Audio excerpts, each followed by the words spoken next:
There's a clay tablet in a basement vault at the University of Pennsylvania Museum that suggests animals were once smarter than humans.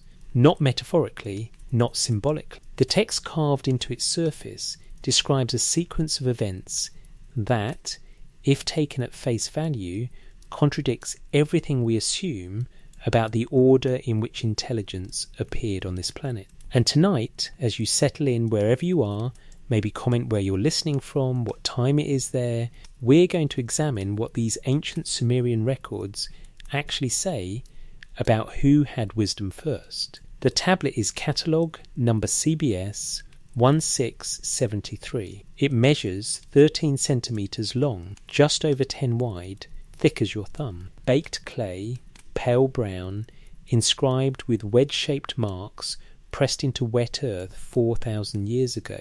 The cuneiform script flows across 6 columns, 3 on each side, perhaps 260 lines when complete. But 2/3 are lost now, broken away, the missing sections swallowed by time, or careless excavation, or simple accident. What remains is troubling. The tablet was excavated from Nippur, one of the most sacred cities in ancient Mesopotamia, during an expedition in 1896.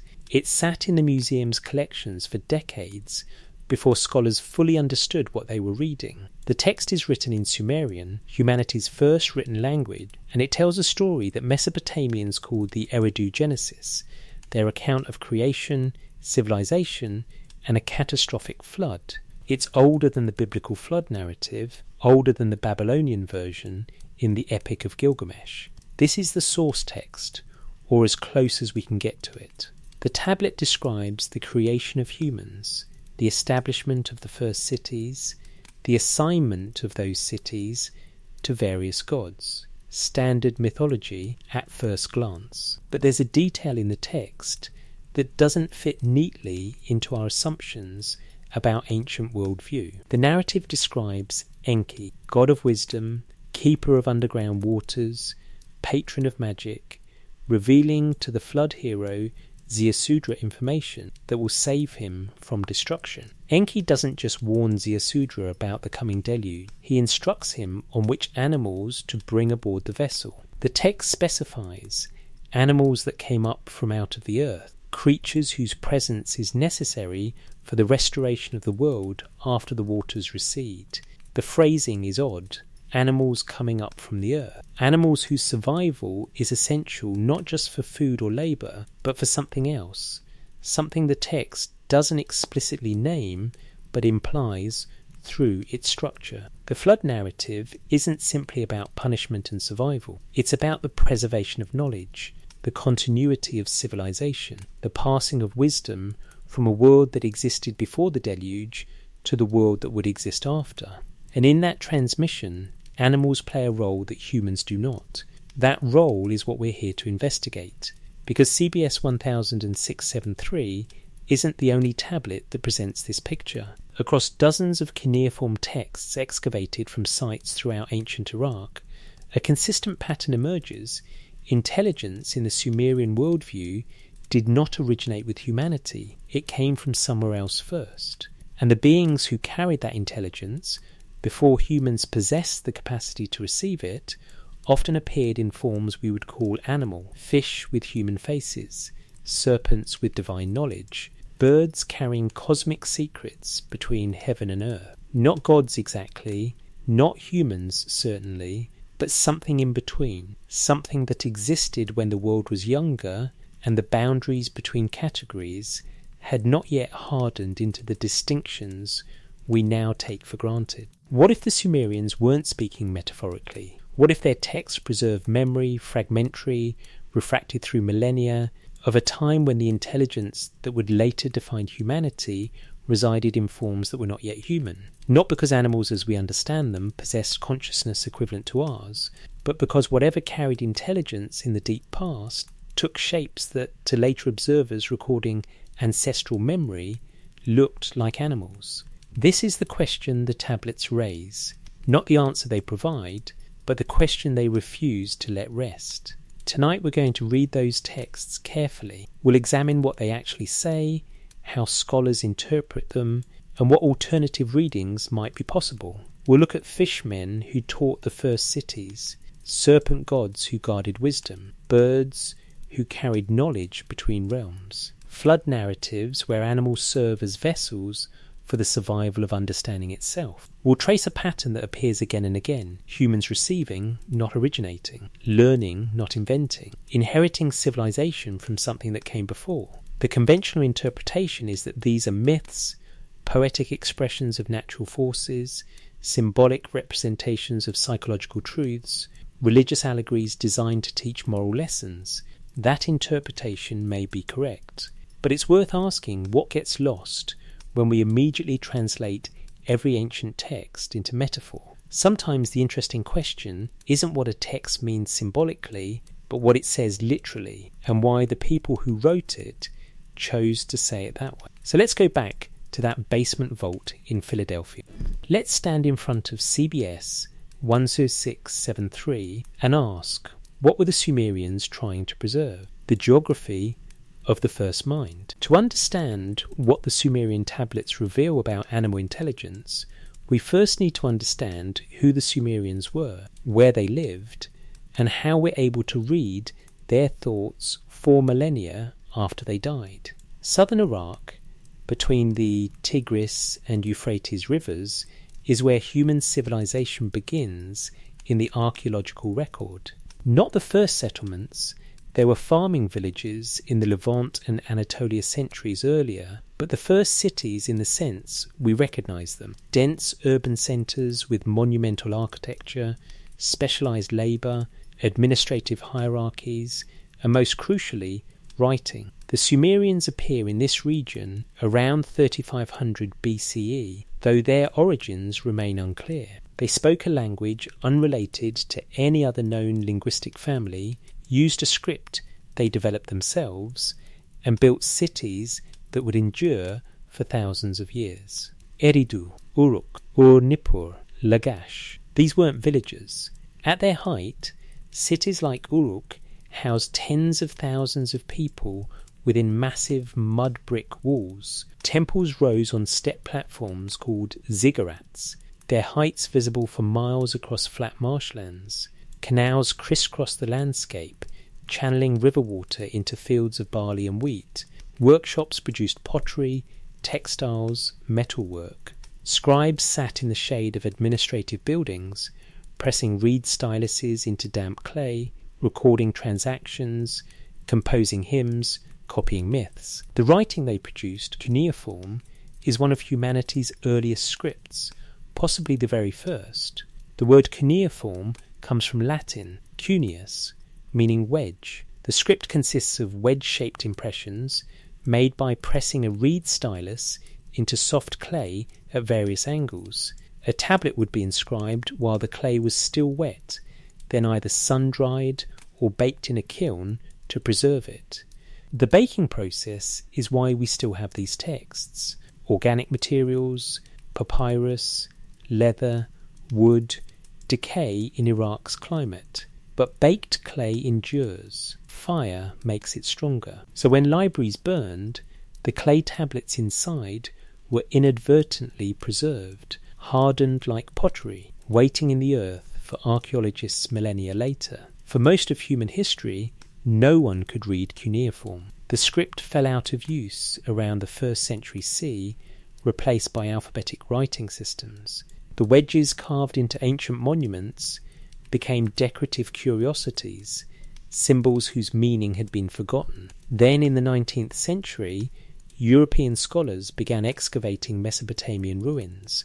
They found tablets by the thousands, and slowly, through painstaking comparative work using bilingual inscriptions, they cracked the code. The key breakthrough came from the Behistun inscription in Iran, a massive trilingual text carved into a cliff face by the Persian king Darius the Great around 520 BC. The same text was written in Old Persian, Elamite, and Babylonian. Old Persian could be deciphered because it was an alphabetic script with known descendants. Once scholars understood the Old Persian section, they could work backward into the Babylonian, which was written in cuneiform. From there, they could begin decoding older cuneiform texts from Mesopotamia. By the late 1800s, scholars could read Akkadian, the Semitic language of Babylon and Assyria. Sumerian was harder. It wasn't related to Akkadian linguistically, but Akkadian scribes had learnt Sumerian as a literary language, creating dictionaries and bilingual texts that allowed modern scholars to reconstruct Sumerian grammar and vocabulary. By the early 20th century, when CBS 10673 was being translated at the University of Pennsylvania, Sumerian was becoming readable again. What those translations revealed was unexpected. The Sumerians did not present themselves as the inventors of civilization. Their own texts described civilization as something given to them, taught to them, transmitted from somewhere else. The me, divine decrees, or powers governing all aspects of culture, were not human creations, but divine possessions, sometimes held by gods, sometimes stolen, sometimes transferred as gifts. Skills like agriculture, metalworking, writing, governance, temple service, all were described as received knowledge, not discovered knowledge. This is important because it establishes a baseline for how the Sumerians understood their own history. They saw themselves as inheritors, not innovators. Their cities were founded by divine decree. Their kings ruled because kingship itself was a gift from heaven. Their priests performed rituals whose origins predated human memory. Even their language was ancient. The Sumerian king list, a text cataloguing the rulers of their cities, begins with kings who reigned before the flood, men whose reigns lasted thousands of years, an impossibility that the text presents without explanation or apology. This is the context in which we encounter the animal figures. The Sumerians believed that before humans could build cities and write laws, before they could irrigate fields or administer temples, they needed teachers. And those teachers, according to the texts, came from the water in the form of creatures that were part fish, part human. The first of these teachers was named Duana, though later Greek writers called him Oannes. He rose from the Persian Gulf with the body of a fish, but also the feet, arms, head and voice of a man. He taught the coastal people everything necessary for civilization: how to construct buildings, how to found temples, how to make laws, how to divide land, how to plant crops. He explained writing, mathematics, astronomy. He told them how the gods had created the world. This wasn't a one-time event. The tradition describes 7 of these Apkallu, 7 sages who appeared at intervals, each associated with a different city, each teaching successive generations. They are described in both Sumerian and later Akkadian texts. They appear in ritual incantations. Their images were carved on protective plaques placed in Mesopotamian homes to ward off evil. They were not considered mythological in the sense of invented stories. They were remembered as real, as part of history, as the foundation on which everything else rested. Here's what mainstream scholarship says about this. The Apkallu are culture heroes, mythological figures, who personify the transition from barbarism to civilization. They represent the moment when humans acquired the skills that defined civilized life. Their fish form symbolizes their origin from the Abzu, the freshwater underground ocean from which all life emerges in Mesopotamian cosmology. The hybrid nature of their bodies represents the liminal space between chaos and order, between the pre-civilized and civilized state. They are teaching figures, projections of human desire for knowledge, poetic explanations for how complex societies developed. That interpretation accounts for much of the evidence, but it leaves something unexplained. Why do the texts consistently describe intelligence as arriving from outside humanity, carried by beings in animal form? If these were simply personifications of human achievement, why not present them as human? Why the fish bodies? Why the emphasis on their origin from water, from the Abzu, from a realm beneath and before the human world. And why does this pattern repeat across different types of texts, creation myths, king lists, ritual incantations, flood narratives, with such consistency? The Sumerian worldview was sophisticated. Their astronomical observations were precise, their mathematics advanced, their legal codes detailed. They weren't primitive people inventing random stories.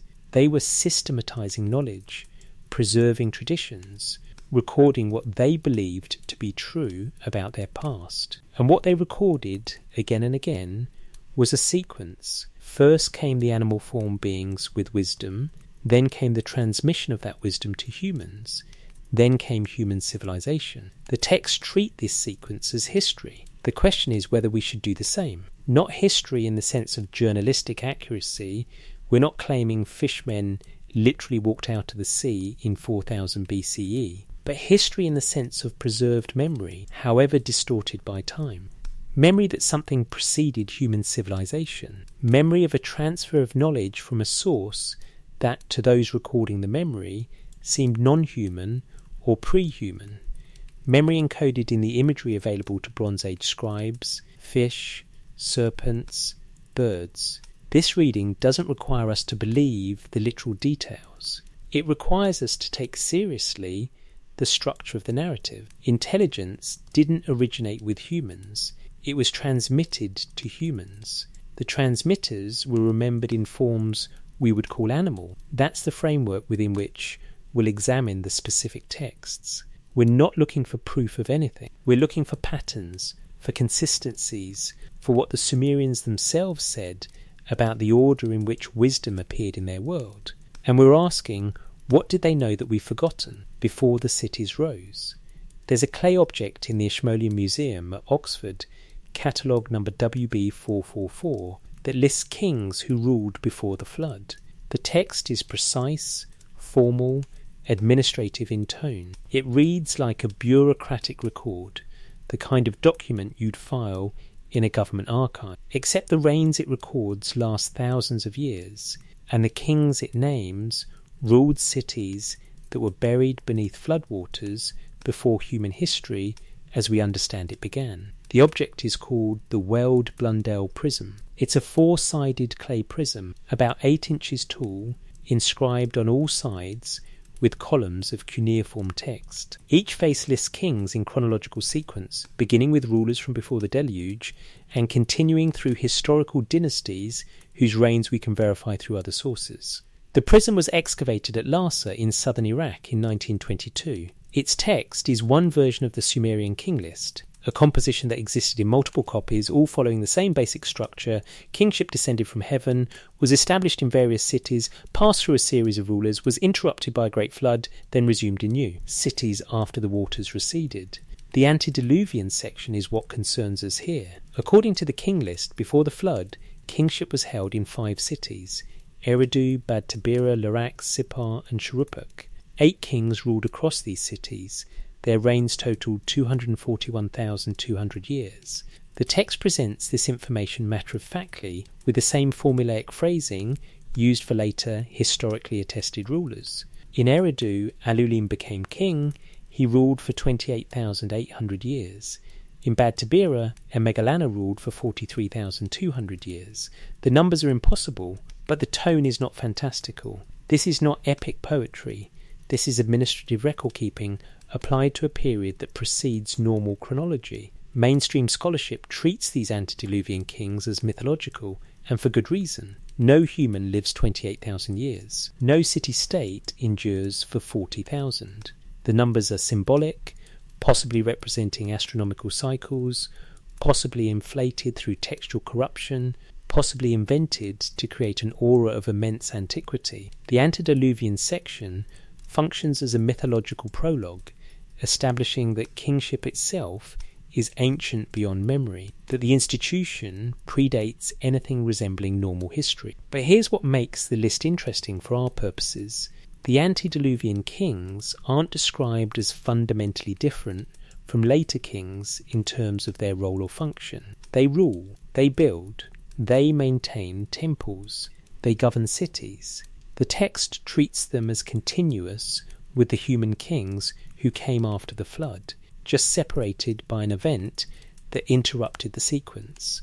And some sources suggest that these early rulers weren't entirely human, or at least that the nature of rulership in the antediluvian period was different in ways the later text doesn't fully preserve. One intriguing detail appears in scholarly analysis of the king list. Some antediluvian kings are associated with the Apkallu, the fish-formed sages who taught civilization. The first king, Alulim, rules in Eridu at the same time Yuana, the first Apkallu, arrives from the sea to teach humanity. The association isn't explicit in the king list itself, but it's preserved in later Mesopotamian tradition, where each antediluvian king is paired with one of the 7 sages. The pairing suggests that kingship in the earliest period required guidance from non-human teachers, that human rulers couldn't function without instruction from these fish-bodied figures. This creates an interesting picture of the antediluvian world. Humans are present. The king list describes human rulers with human names. But those rulers depend on wisdom from outside humanity. The cities they govern were founded not by human decision, but by divine decree. The skills they employ were taught by beings from the sea. Kingship itself descended from heaven. It wasn't developed through trial and error or social evolution. The entire structure of early civilization is presented as received, not invented. Then the flood comes. CBS 100673, the Eridu Genesis tablet we started with, describes this event. The gods decide to destroy humanity. The text doesn't fully explain why. This section is fragmentary, but later Mesopotamian flood narratives cite noise, overpopulation, human wickedness. The god Enlil decrees annihilation. The other gods consent.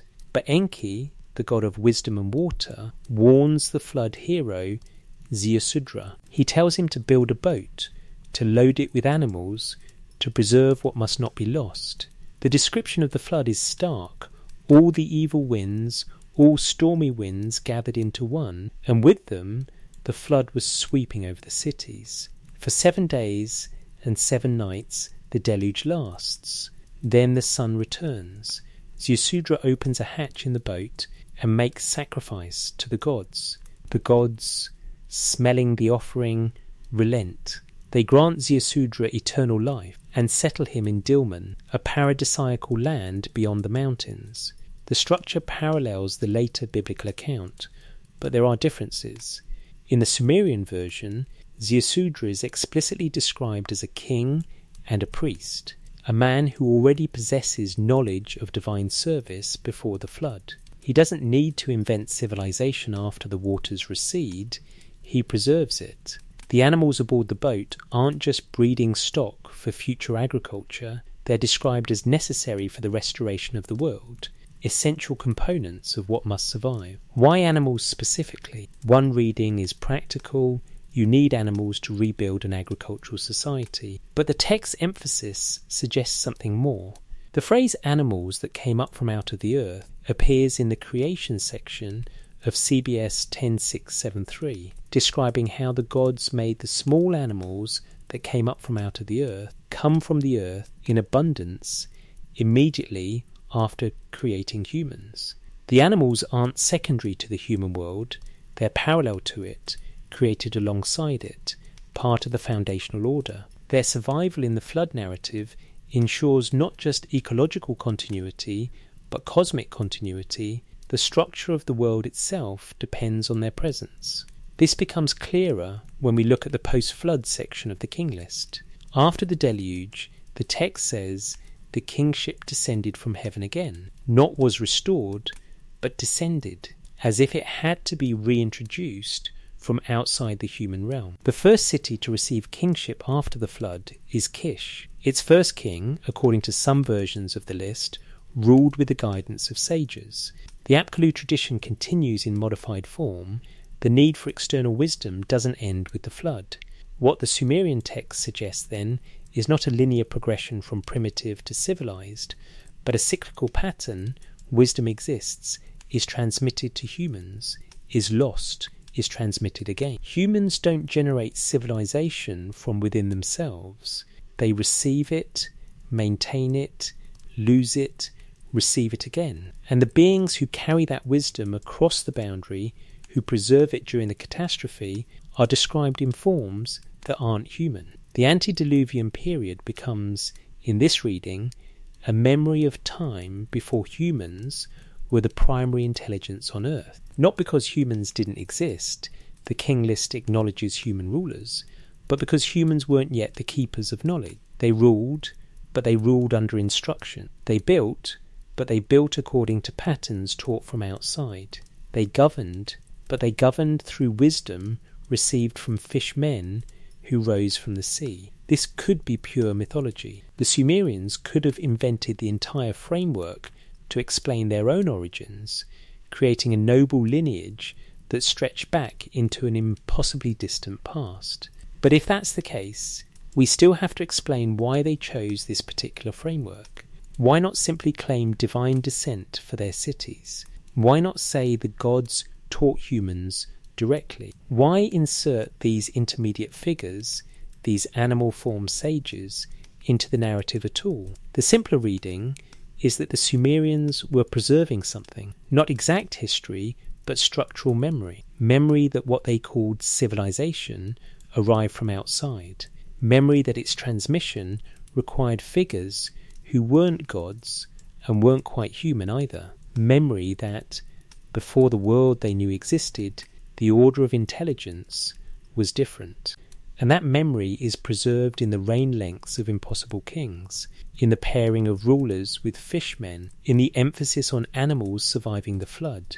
The antediluvian world, as the Sumerians described it, was not our world yet. It was something earlier, something where the boundaries between categories hadn't settled into the forms we now accept as natural. The flood marks the transition. After it, humans become fully human, cities become permanent, history becomes recognizable. But before it, in that deep past the king list memorializes with its absurd chronology, something else held the knowledge we would later inherit. The seven who came from water. The tablets call them apkallu. The word means sage, or wise man, or expert. But these weren't human sages. The texts are explicit.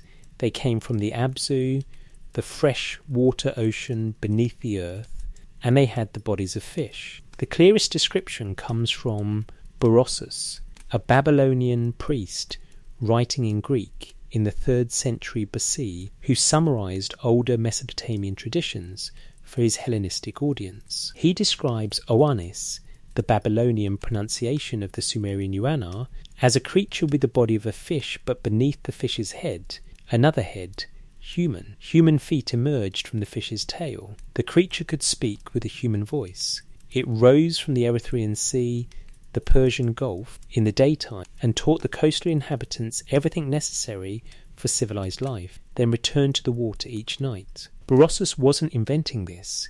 He was translating traditions preserved in cuneiform tablets that are now lost, but whose content can be reconstructed from surviving ritual texts, incantations, and protective inscriptions. These sources consistently identify 7 apkallu, each associated with one of the antediluvian kings, each a teacher of specific knowledge. The first, Yuana, taught writing, mathematics, temple construction, and the arts of civilization. The second, Uanaduga, taught magic and healing. The third, Enmaduga, taught architecture and astronomy. The pattern continues through all 7. Archaeological evidence confirms the apkallu were taken seriously as protective figures. Neo-Assyrian palaces and temples featured stone reliefs depicting them. The most common representation shows a human figure with the head and lower body of a fish, carrying a bucket and a cone-like object, often interpreted as tools for ritual purification. These plaques were installed at doorways and entrances, warding off evil spirits. They weren't decorative, they were functional, charged with spiritual authority derived from the Apkallu's identity as ancient teachers and guardians. Cuneiform texts cite the Apkallu in ritual formulas. One incantation from the first millennium BC reads, "The Apkallu, the pure Puradu fish, the great Paratu fish from the Abzu, purify and cleanse the house." The language is formulaic, protective. The Apkallu aren't distant mythological figures. They are actively invoked as presences capable of intervening in the human world, driving out malevolent forces, maintaining cosmic order. What's striking is how the texts describe their function. The Apkallu don't just teach practical skills like agriculture or carpentry. They transmit the me, the divine decrees that govern existence. They reveal the heart of heaven and earth, a phrase that appears in multiple sources and seems to mean something like the fundamental structure of reality, the principles underlying creation. This isn't basic instruction, it's cosmic knowledge, the kind of understanding that allows humans to participate in divine order rather than simply exist within it. The timing matters. The Apkallu appear before the flood, during the antediluvian period when cities were first being founded. After the flood, the tradition says their role changes. They no longer walk openly among humans. Instead, they transmit knowledge through dreams, omens, and indirect revelation. The flood marks a boundary. Before it, non-human wisdom keepers interacted directly with humanity. After it, that interaction becomes mediated, symbolic, hidden. Why fish bodies? The standard scholarly explanation is symbolic. Fish come from water. Water represents the Abzu. The Abzu is the source of all wisdom in Mesopotamian cosmology. Therefore, fishmen represent wisdom emerging from its primordial source. This explanation is probably correct on a symbolic level, but it doesn't fully account for the specificity of the imagery. Why not water itself as a symbol? Why not waves, rivers, floods? Why embodied creatures with fish flesh and human speech? One possibility is that the image preserves memory of something real, filtered through the conceptual vocabulary available to Bronze Age scribes. Not literal fishmen, but something that appeared to emerge from water, something associated with the coast or the marshlands, something that taught skills and then departed, and the only way to encode that memory was through hybrid imagery that captured the strangeness of the encounter. Consider the context. The cities where the Apkallu tradition originates, Eridu, Ur, Uruk, are located in southern Mesopotamia near the coast of the Persian Gulf in antiquity. This is marshland, wetland, a liminal environment where earth and water blur. It's also where contact with seafaring peoples would have occurred. If advanced knowledge arrived via maritime trade routes, if strangers came from the sea bringing writing or metalworking or astronomical calculation, the local population might remember them as sea creatures, beings associated with water, teachers who came and went with the tides. This isn't to reduce the myth to a prosaic explanation. It's to ask whether the myth might encode actual cultural memory, however transformed by centuries of retelling. The Sumerians themselves didn't think they'd invented writing independently. They described it as taught, received, a gift from the sea. The question is whether that's pure narrative invention or whether it reflects some historical process now irrecoverable except through the imagery the myth preserves. Another dimension appears when we examine where the Apkallu fit in the divine hierarchy. They aren't gods. The texts are clear on this. They serve the gods, specifically Enki, the god of wisdom and water. But they aren't human either. They occupy a third category, beings of knowledge who exist between the divine realm and the human world, mediating the transmission of understanding from one to the other. This intermediary status is crucial. If the Sumerians wanted to attribute civilization to the gods directly, they could have, but they didn't. They inserted these hybrid figures into the causal chain. The gods create, the Apkallu teach, humans learn. The sequence requires all three categories. Remove the Apkallu and the story doesn't work. Humans can't receive divine knowledge directly. They need intermediaries who can move between realms. The form those intermediaries take, fish bodies, animal features, suggests that the Sumerians understood intelligence itself as not confined to human shape. The Apkallu can think, speak, teach, remember, plan. They possess all the cognitive capacities we associate with personhood, but they don't look like persons in the human sense. Their minds are housed in bodies we would classify as animal. This challenges the assumption that intelligence and human form necessarily go together. Neo-Assyrian ritual texts push this further. They describe not just fish form Apkallu, but bird form ones as well. Figures with the heads and wings of eagles, but the bodies of humans, or sometimes fully avian forms depicted with scrolls and writing implements. The variety of animal forms suggests that what mattered wasn't the specific species but the category, non-human, but wise, capable of knowledge, but not contained within human boundaries. This brings us to a pattern that will repeat throughout these texts.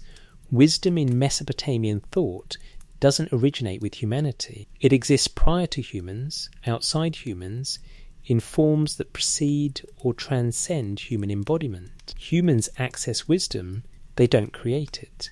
And the beings who carry that wisdom across the threshold, who make it available to human consciousness, appear in shapes we would call animal. The Apkallu tradition suggests that, in the beginning, before cities and writing and kingship, knowledge resided elsewhere. It was brought to humans by creatures from the sea. And those creatures, whatever they were in historical reality, were remembered in the texts as having fish bodies, fish voices, fish lives, yet human minds. The Sumerians honoured them, carved their images, invoked their protection, remembered their names, and in doing so preserved the idea that intelligence on Earth didn't start with us. It came from somewhere else first. We learnt it. We received it. We were taught by beings who rose from water and then returned to water, leaving behind the gift of civilization. That's what the tablets say. The question is what to do with what they say. Intelligence in scales and feathers. Beneath the Sumerian city of Eridu, archaeologists found something unexpected.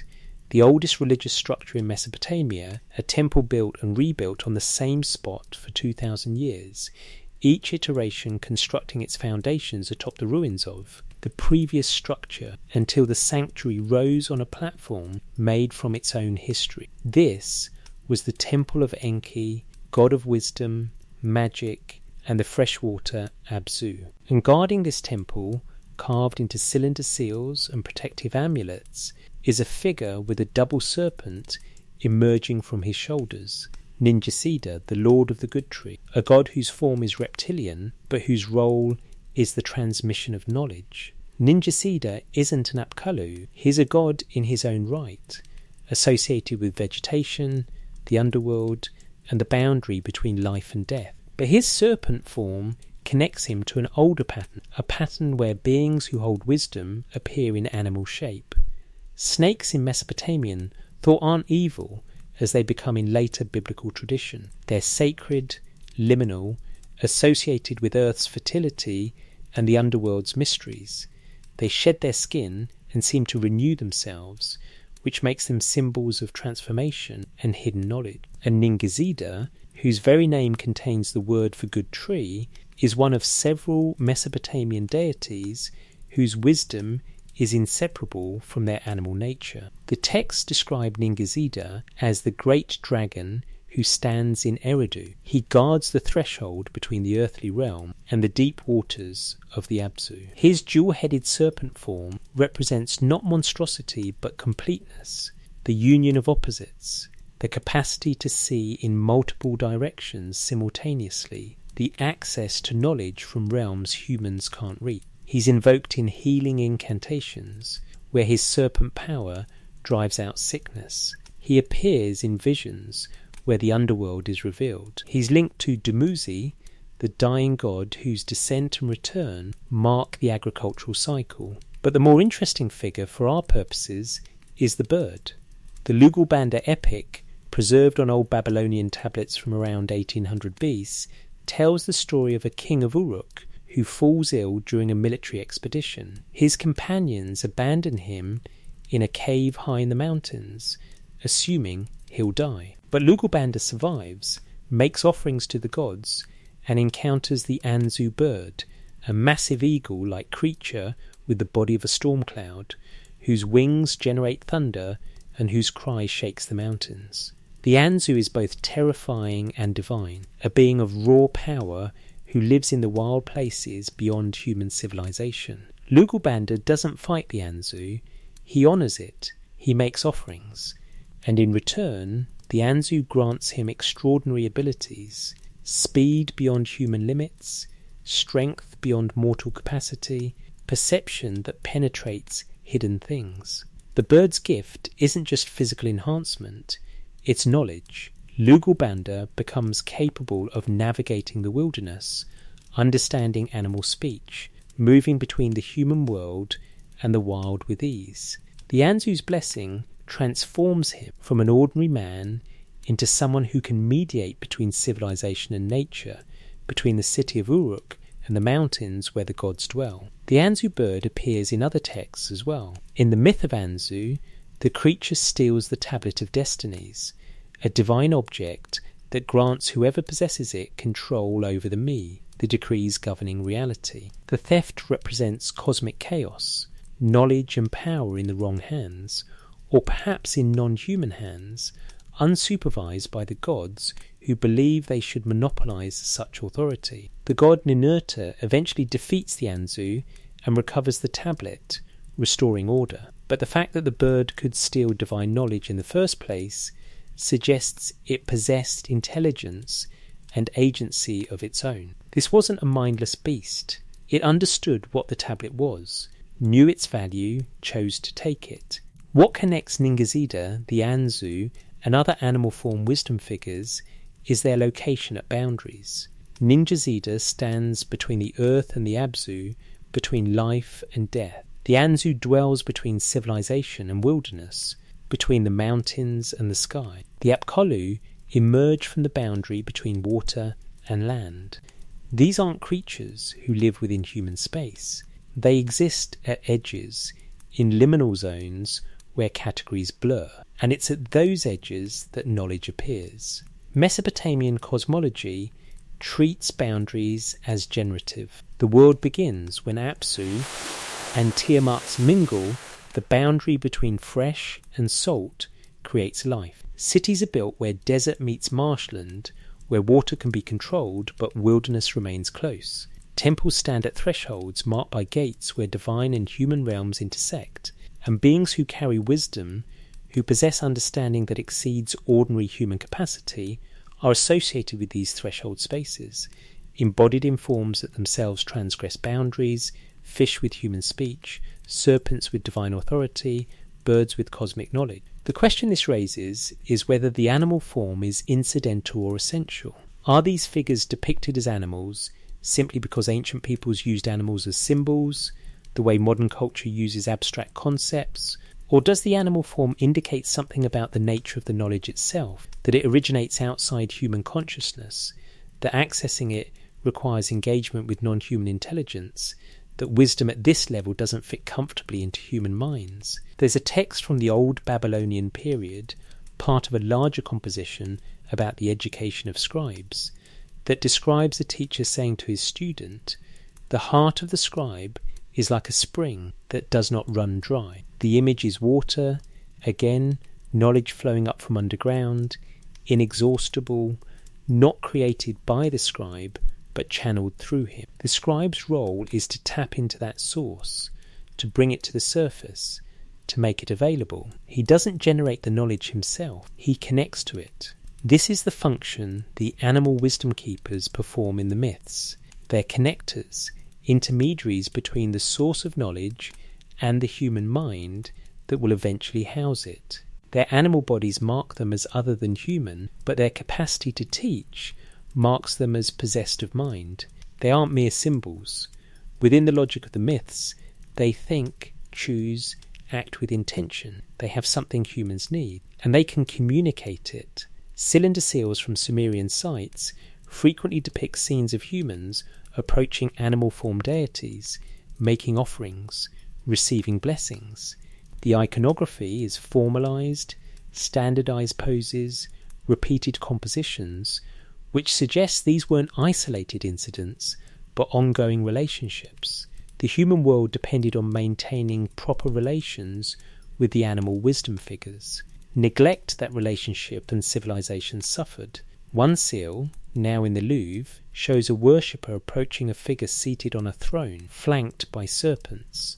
The seated figure is human-shaped, but the serpents suggest the presence of Ningazida. Behind the worshipper is a bullman, another hybrid creature, human above, bovine below, who guards sacred spaces.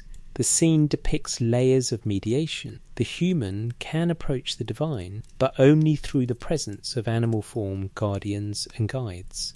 Access to knowledge requires navigating this hierarchy of beings, each occupying a different zone in the cosmic structure. What emerges from these images and texts is a worldview where intelligence is distributed across categories. Humans possess intelligence, yes, but so do gods, and so do the intermediate beings who wear animal shapes. The capacity to know, to remember, to understand, to teach. These aren't uniquely human attributes. They exist in multiple forms, embodied in multiple ways. This isn't animism exactly, where every rock and tree has a spirit. This is more specific. Certain beings, associated with certain animals, hold certain kinds of knowledge. The fishmen know writing and mathematics and city planning. The serpent god knows healing and underworld mysteries. The great bird knows navigation and wilderness survival and the hidden names of mountains. Each form of intelligence corresponds to a form of embodiment, and all of it precedes human civilization. The Sumerian texts don't explain why this should be so. They don't theorize about intelligence or consciousness. They simply describe it. Knowledge came from water, carried by fish. Knowledge guards temples, embodied in serpents. Knowledge dwells in mountains, riding the wings of birds. Humans learned from these sources, and in learning, they became what they are. But the original intelligence, the first knowledge, belonged to forms we would call animal. That's the claim embedded in the myths. Not stated directly, but implied by the structure of every narrative. Humans don't invent, humans receive. And what they receive arrives in scales and feathers before it arrives in words. The Abzu and the question of first knowledge. 4 miles south of Nasiriyah in modern Iraq, beneath windswept mounds barely noticeable in the flat desert landscape, lies the ruin of Eridu. This was the first city according to Sumerian tradition, the place where kingship first descended from heaven, the city of Enki, god of wisdom. And beneath Eridu's oldest temple, according to the cosmology encoded in its design, lay the Abzu, the vast underground ocean of sweet water from which all life and knowledge springs. The Abzu isn't a metaphor in Mesopotamian thought, it's a real place, or it was understood as one. The word refers to the subterranean freshwater aquifer, the source of springs and wells, the hidden reservoir that made agriculture possible in a desert landscape. But it also means something more. The Abzu is the dwelling place of Enki. It's the origin point of creation, where the first gods came into being. And most crucially for our investigation, it's described as the storehouse of all knowledge, the place where the me, those divine decrees governing every aspect of existence, are kept. This creates an interesting problem. If knowledge exists in the Abzu before humans exist, then knowledge precedes human consciousness. It's not something humans discover through experience or reason. It exists independently, waiting to be accessed, transmitted, brought to the surface. The Abzu becomes, in this reading, something like a cosmic database, a repository of information that has always existed, that no one created, that simply is. The Barton cylinder, catalogue number CBS 8383 in the University of Pennsylvania Museum, contains one of the oldest creation narratives from Mesopotamia. The text is fragmentary, damaged by time and rough handling during excavation, but enough survives to reconstruct its outline. It describes the creation of humans by the gods An, Enlil, Enki, and Ninhuasaga. After humans are created, the text says, the gods made the small animals that came up from out of the earth come from the earth in abundance. The phrasing is odd, almost recursive. Animals that come up from the earth are made to come from the earth. It suggests a process of manifestation, of something emerging from a source that contains it in potential. Immediately after this line, the text breaks off. We don't know what came next in the original, but the surviving portion establishes a sequence.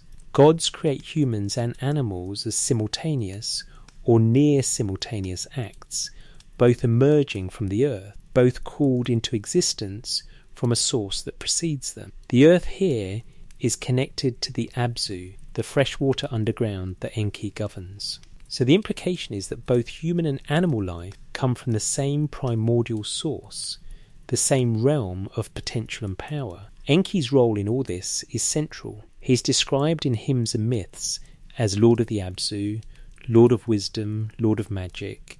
He knows the heart of heaven and earth. He possesses understanding that the other gods lack. And crucially, he's the god who teaches humans. In the Eridu Genesis, it's Enki who warns Ziusudra about the flood.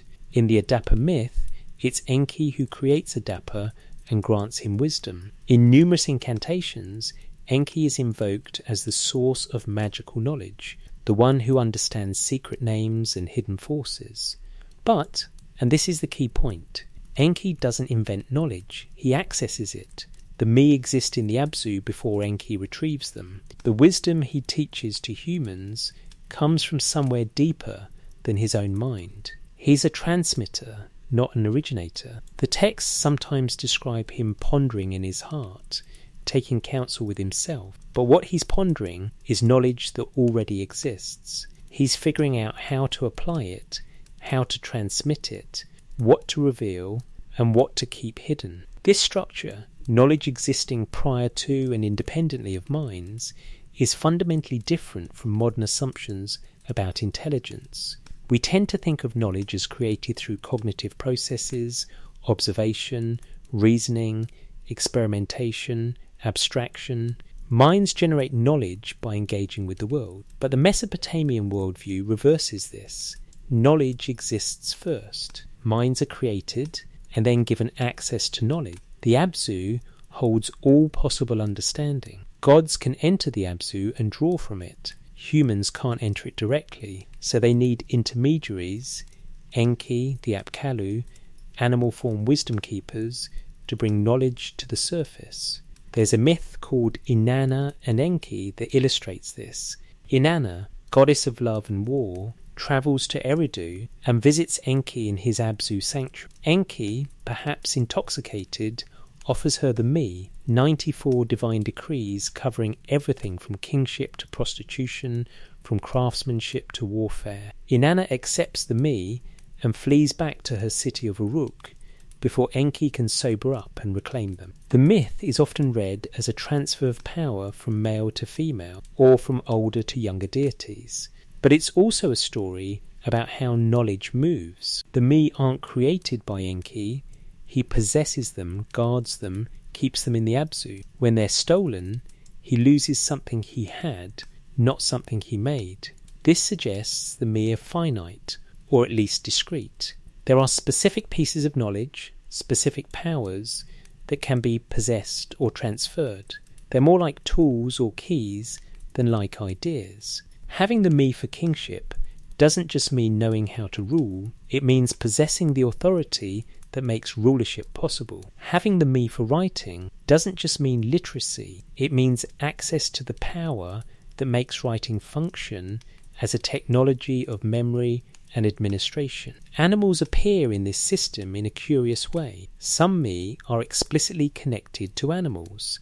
The me for herding, for instance, governs the domestication and management of livestock. But there are also references to animals possessing attributes that in other contexts are described as me. Birds know navigation, fish know the depths of water, Serpents know the pathways between earth and underworld. This knowing isn't metaphorical. It's treated as real capacity, real intelligence, though of a different order than human intelligence. One tablet from the Old Babylonian period, part of a wisdom text, includes a line that translates roughly as, "The eagle knows the way of the sky, the fish knows the way of the sea, the ant knows the way of the ground." The text is instructing humans to stay within their proper domain, not to overreach. But in doing so, it acknowledges that animals possess domain-specific knowledge, genuine expertise, in their respective realms. The eagle's knowledge of sky isn't inferior to human knowledge of earth. It's different, suited to a different environment.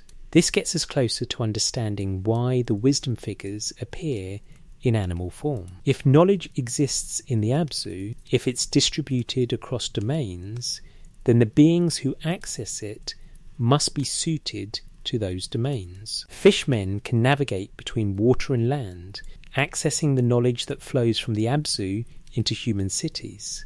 Bird-form sages can travel between earth and sky, carrying messages, bridging realms. Serpent gods can descend into the underworld and return, bringing back secrets of death and renewal. Humans, in this cosmology, are stuck on the surface. They can't dive deep enough, fly high enough, burrow far enough to reach the sources of knowledge themselves. They need guides, and those guides necessarily take forms capable of crossing boundaries that humans can't cross. The question then is whether this is all elaborate symbolism, a poetic way of expressing psychological or philosophical truths, or whether it preserves some structural memory of how knowledge actually moved in the deep past. If civilization arrived in Mesopotamia through contact, if skills and ideas came from elsewhere, brought by people who seemed strange, foreign, other than us, then the imagery of animal form teachers might encode that historical reality. The foreigners came from the sea, so they're fish. They came from the mountains, so they're birds. They possessed knowledge that seemed magical, so they're connected to the Abzu, the source of all wisdom. This reading doesn't diminish the myths. It takes them seriously as historical documents, however symbolically encoded.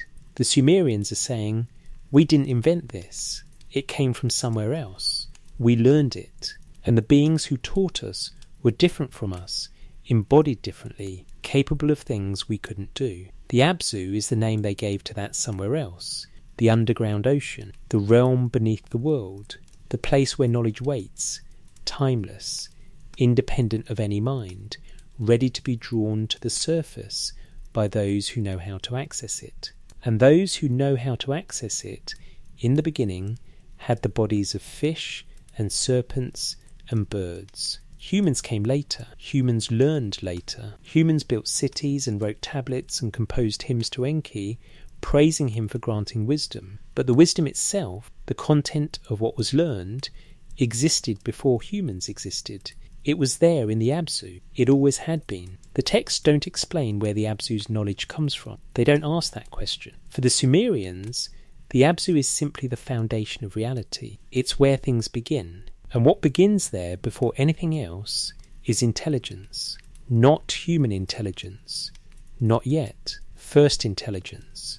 When the me were not yet human property. There's a term in Sumerian that defies clean translation. Me. It's usually rendered as divine decree or divine power, but those English phrases flatten something more complex. The me are the fundamental building blocks of civilization, the invisible principles that make social order possible. Kingship is a me. Writing is a me. Temple service is a me. But so are prostitution, warfare, music, judgment and destruction. The me encompass everything that structures existence, both creative and destructive, elevated and base. The Sumerian tablets never describe what the me physically look like, but they're clearly represented by objects. They can be carried, stolen, gifted, hidden. In the myth of Inanna and Enki, Inanna loads 94 me onto her boat and sails away with them while Enki's servants chase after her. In ritual texts, priests are described as holding specific me during ceremonies. Temple hymns speak of me as residing in sacred spaces, where their presence maintains cosmic order. The crucial point for our investigation is this: the me exist before humans receive them. They're not human inventions, they're discovered, or more accurately, they're given. And the texts are consistent about where they come from. The Abzu, the underground freshwater realm governed by Enki. This raises a philosophical problem. If the principles governing civilization exist before civilization itself, then civilization isn't invented through trial and error. It's instantiated according to a pre-existing pattern. The Sumerians didn't figure out kingship through gradual political evolution. Kingship descended from heaven as a complete concept, a me that humans implemented but didn't design. The same applies to agriculture, law, metalworking, music. All of it existed as potential in the Abzu, waiting to be brought to the surface and put into practice. The implications are strange. Human culture, in this worldview, isn't a human creation. It's a realization of patterns that precede humanity. People don't innovate, they access. The scribes who developed cuneiform weren't inventing writing, they were recovering the me for writing, bringing it from the Abzu into material form. The architects who built ziggurats weren't designing new structures, they were manifesting the me for sacred architecture, implementing a template that already existed. This is why the teaching figures matter. If civilization is received rather than invented, then someone has to do the receiving. Someone has to access the Abzu, retrieve the me, and transmit them to humans. The Apkallu perform this function, so does Enki. So, in some texts, do animals who possess specific me naturally, without needing to learn them? Consider herding. According to Sumerian cosmology, the me for herding governs the domestication of livestock. But who taught humans to herd? The texts are ambiguous. Some credit the gods directly, but other texts suggest humans learned by observing animals themselves, watching how wild herds organised, how leader animals guided the group, how territory was maintained. If there's a me for herding, and animals already embody that me in their natural behaviour, then studying animals means accessing divine knowledge. The animals become living repositories of the me, demonstrating principles humans can learn and apply. This idea appears most clearly in a genre of Sumerian texts called animal proverbs. These are short sayings, often structured as observations about animal behaviour followed by a moral or practical application. The fox knows the pit it has dug. The raven seeks out what it has hidden. The wild cow does not forget her calf. On the surface, these are simple folk wisdom. But beneath that, there's an assumption. Animals possess knowledge specific to their nature, and humans can learn by paying attention. Some proverbs go further. The dog understands take it, but not put it down. This isn't just about animal training. It's a comment on selective intelligence. The dog grasps one concept, but not its opposite, showing that even limited consciousness can hold genuine understanding. The proverb treats the dog's comprehension as real, not merely instinctual. The dog knows something, even if that knowledge is partial.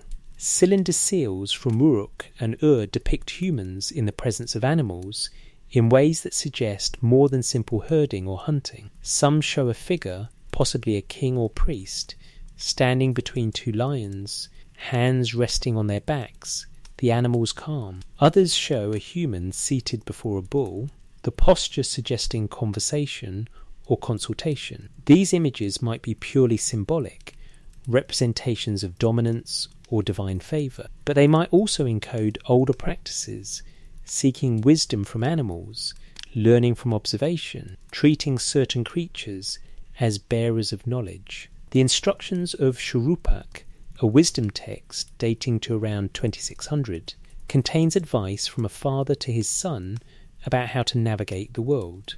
Much of it is practical: don't steal, don't gossip, don't travel at night. But there are also lines like, you should not buy a donkey which brays, it will split your midriff. The warning isn't just about noise. Braying is treated as a sign of temperament, and temperament reflects intelligence. The donkey that brays excessively is unsuitable not because it's physically defective, but because its behaviour reveals a mind that won't cooperate with human purposes. The text attributes intentionality to the animal it chooses to bray, and that choice matters. There's a deeper layer here. If the me for herding exists as a divine principle, then animals who naturally embody that principle, who organise in herds, migrate in patterns, communicate in structured ways, are manifesting divine order without needing human intervention.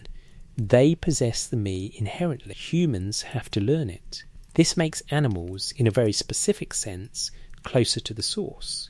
They don't need to access the Abzu because they're already living expressions of what's in the Abzu. This might explain why the wisdom keepers appear in animal form. They're not just messengers delivering knowledge from outside.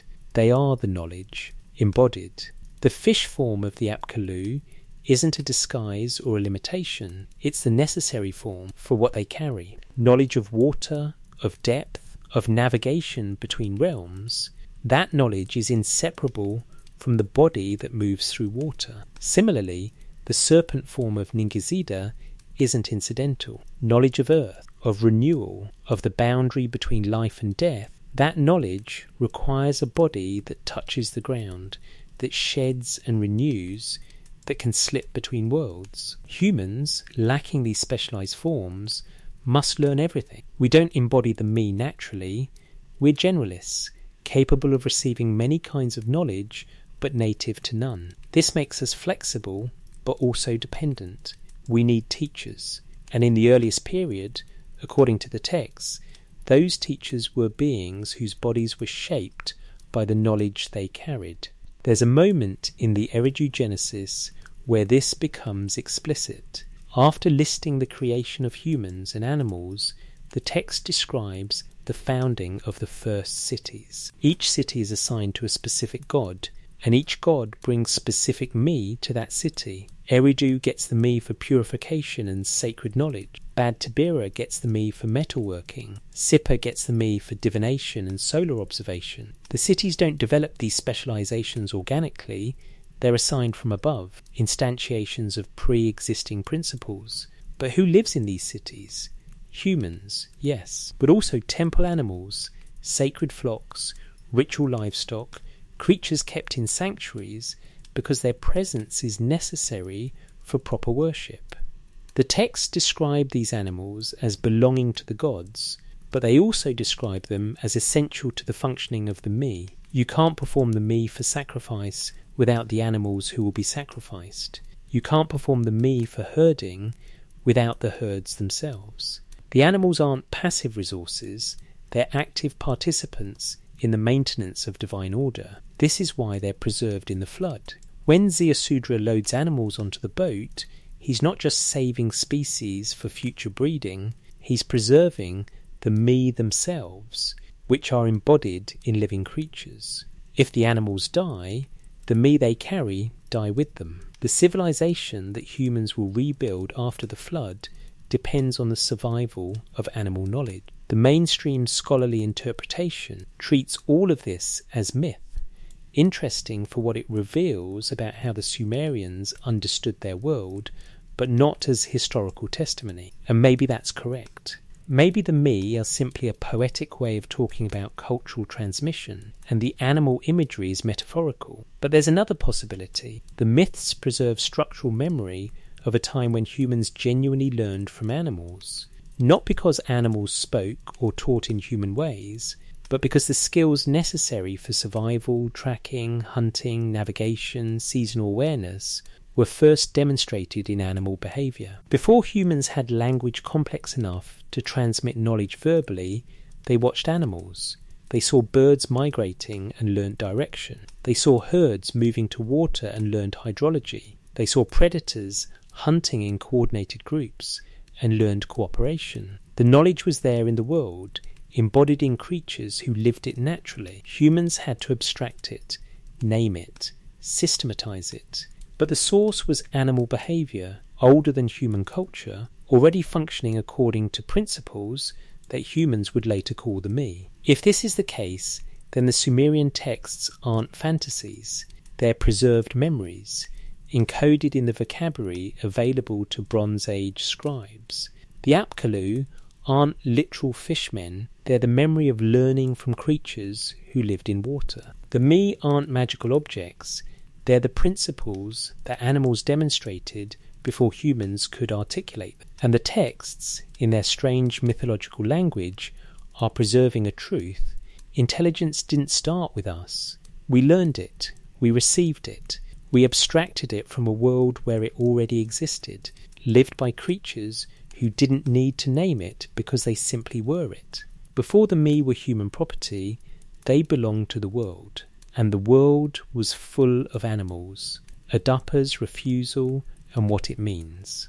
There's a fragment in the British Museum, part of a larger composition, that tells the story of a man offered immortality who refuses it. His name is Adappa. He's described as the first sage, the wisest of humans, a priest-king of Eridu created by Enki with vast intelligence and understanding. Enki fashions Adappa deliberately, grants him wisdom, speech, perception beyond ordinary human capacity. But Enki does not grant him eternal life. The story begins with Adappa fishing in the Persian Gulf. The south wind capsizes his boat and hurls him into the water. Furious, Adappa curses the wind and breaks its wing, rendering it powerless. For 7 days, the wind doesn't blow across the land. The sky god Anu notices the disruption and summons Adappa to explain himself. Before Adappa ascends to heaven, Enki gives him counsel. He warns that Anu will offer food and drink, and that Adappa must refuse. The food and drink, Enki says, are the food and drink of death, poison meant to punish Adappa for breaking the wind's wing. Enki instructs Adappa to accept clothing and oil if offered, but to touch neither food nor water. Adappa trusts Enki. Enki is his father god, his creator, the source of his wisdom. Why would Enki lie? Adappa ascends. He flatters the guardians at Heaven's Gate, Tammuz and Geshida, the dying and reviving gods. They speak favourably of him to Anu. When Anu questions Adappa about the south wind, Adappa explains he was fishing to provide offerings for Enki's temple, the wind destroyed his boat, and in anger he retaliated. Anu, impressed by Adappa's intelligence and eloquence, responds not with punishment but with reward. He orders the food and water of life brought to Adappa, the gift of immortality, the chance to become like the gods. But Adappa, remembering Enki's warning, refuses. Anu is baffled. "Come, Adappa, why have you not eaten, not drunk? Now you shall not live." Adappa explains, "Enki, my lord, told me not to eat, not to drink." Anu realizes what has happened. Enki has deceived his own creation, ensuring that humanity remains mortal. Anu sends Adappa back to earth. The third tablet of the myth, which is fragmentary, seems to describe Anu punishing Enki for the deception, but the details are lost. Why does Enki do this? The text doesn't explicitly say, but the structure suggests an answer. Humans are created to serve the gods, to maintain temples, to provide offerings, to labour in ways that free divine beings from work. If humans become immortal, they become equals. The hierarchy collapses. Enki, having granted intelligence to humans, must prevent them from acquiring the second gift that would complete their divinity. Intelligence is acceptable, immortality is not. Humans can be wise, but they must remain mortal. This is the same structure as Genesis 3, where Yahweh casts Adam and Eve from Eden, not for eating from the tree of knowledge, but to prevent them from eating from the tree of life. "Behold, the man has become like one of us, knowing good and evil. Now, lest he put forth his hand and take also of the tree of life." The threat isn't disobedience, it's equality. Knowledge plus immortality equals godhood. One is tolerable, both are unacceptable. But the Mesopotamian version is stranger. In Genesis, Adam and Eve act independently. They choose to eat the forbidden fruit, defying divine command.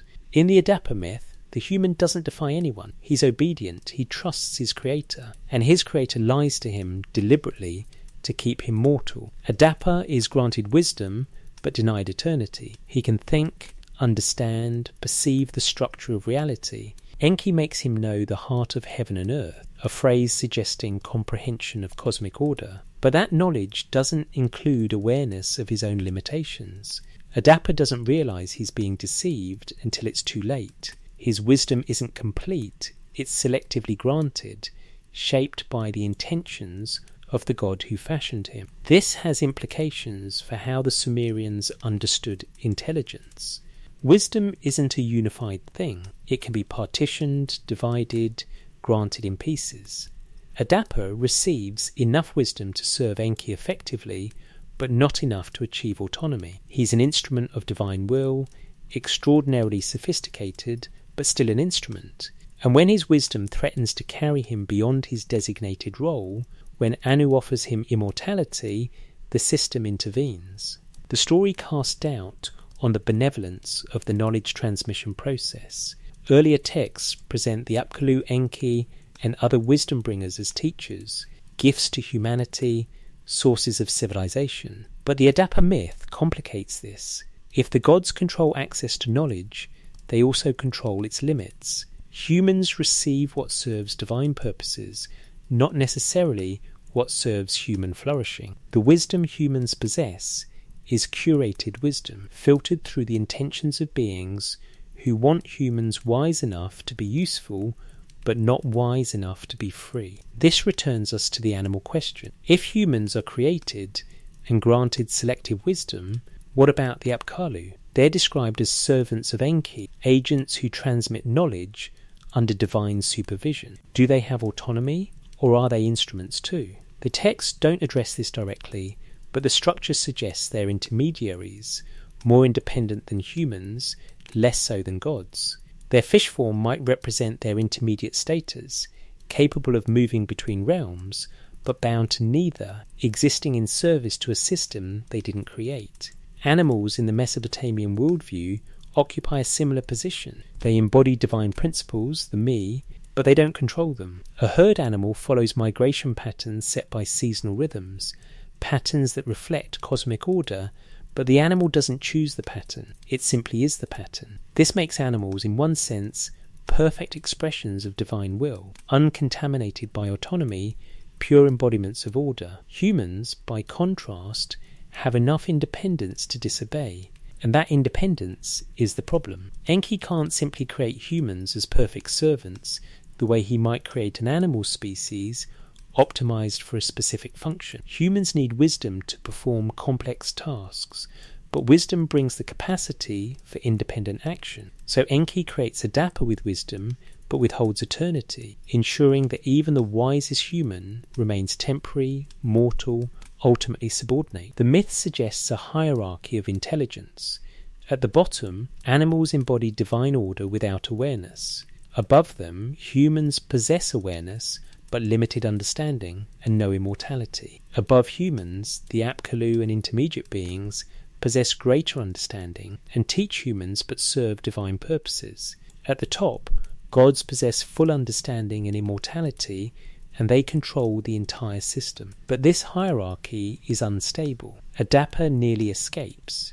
If he had ignored Enki's warning and eaten the food of life, he would have become like a god, wise and eternal, fully autonomous. The fact that he came so close reveals a vulnerability in the system. Intelligence, once granted, can lead to outcomes the grantor didn't intend, which raises a question: what if, in the deep past, something went wrong?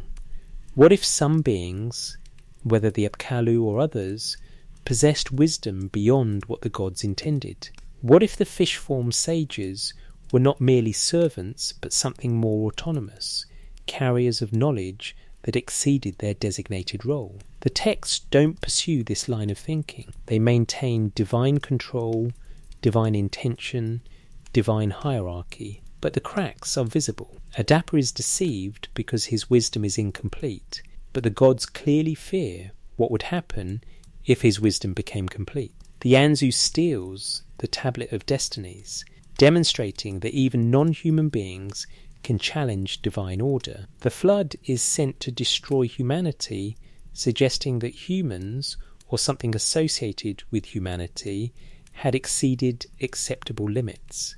Reading these texts closely, one senses a pattern. Knowledge is powerful, dangerous, and difficult to control. The gods grant it selectively, but once granted, it moves in unpredictable ways. Humans learn from the Apkallu, but then they start teaching each other, and the transmission becomes uncontrollable. The me are supposed to maintain order, but they can also be stolen, lost, misused. And animals, in this system, represent the ideal that gods wish humans would emulate. Intelligent enough to function, but not autonomous enough to rebel. Animals embody knowledge without questioning it. They demonstrate divine order without threatening it. They're what humans might have been if Enki had created us as perfect servants, rather than as beings capable of asking why we exist.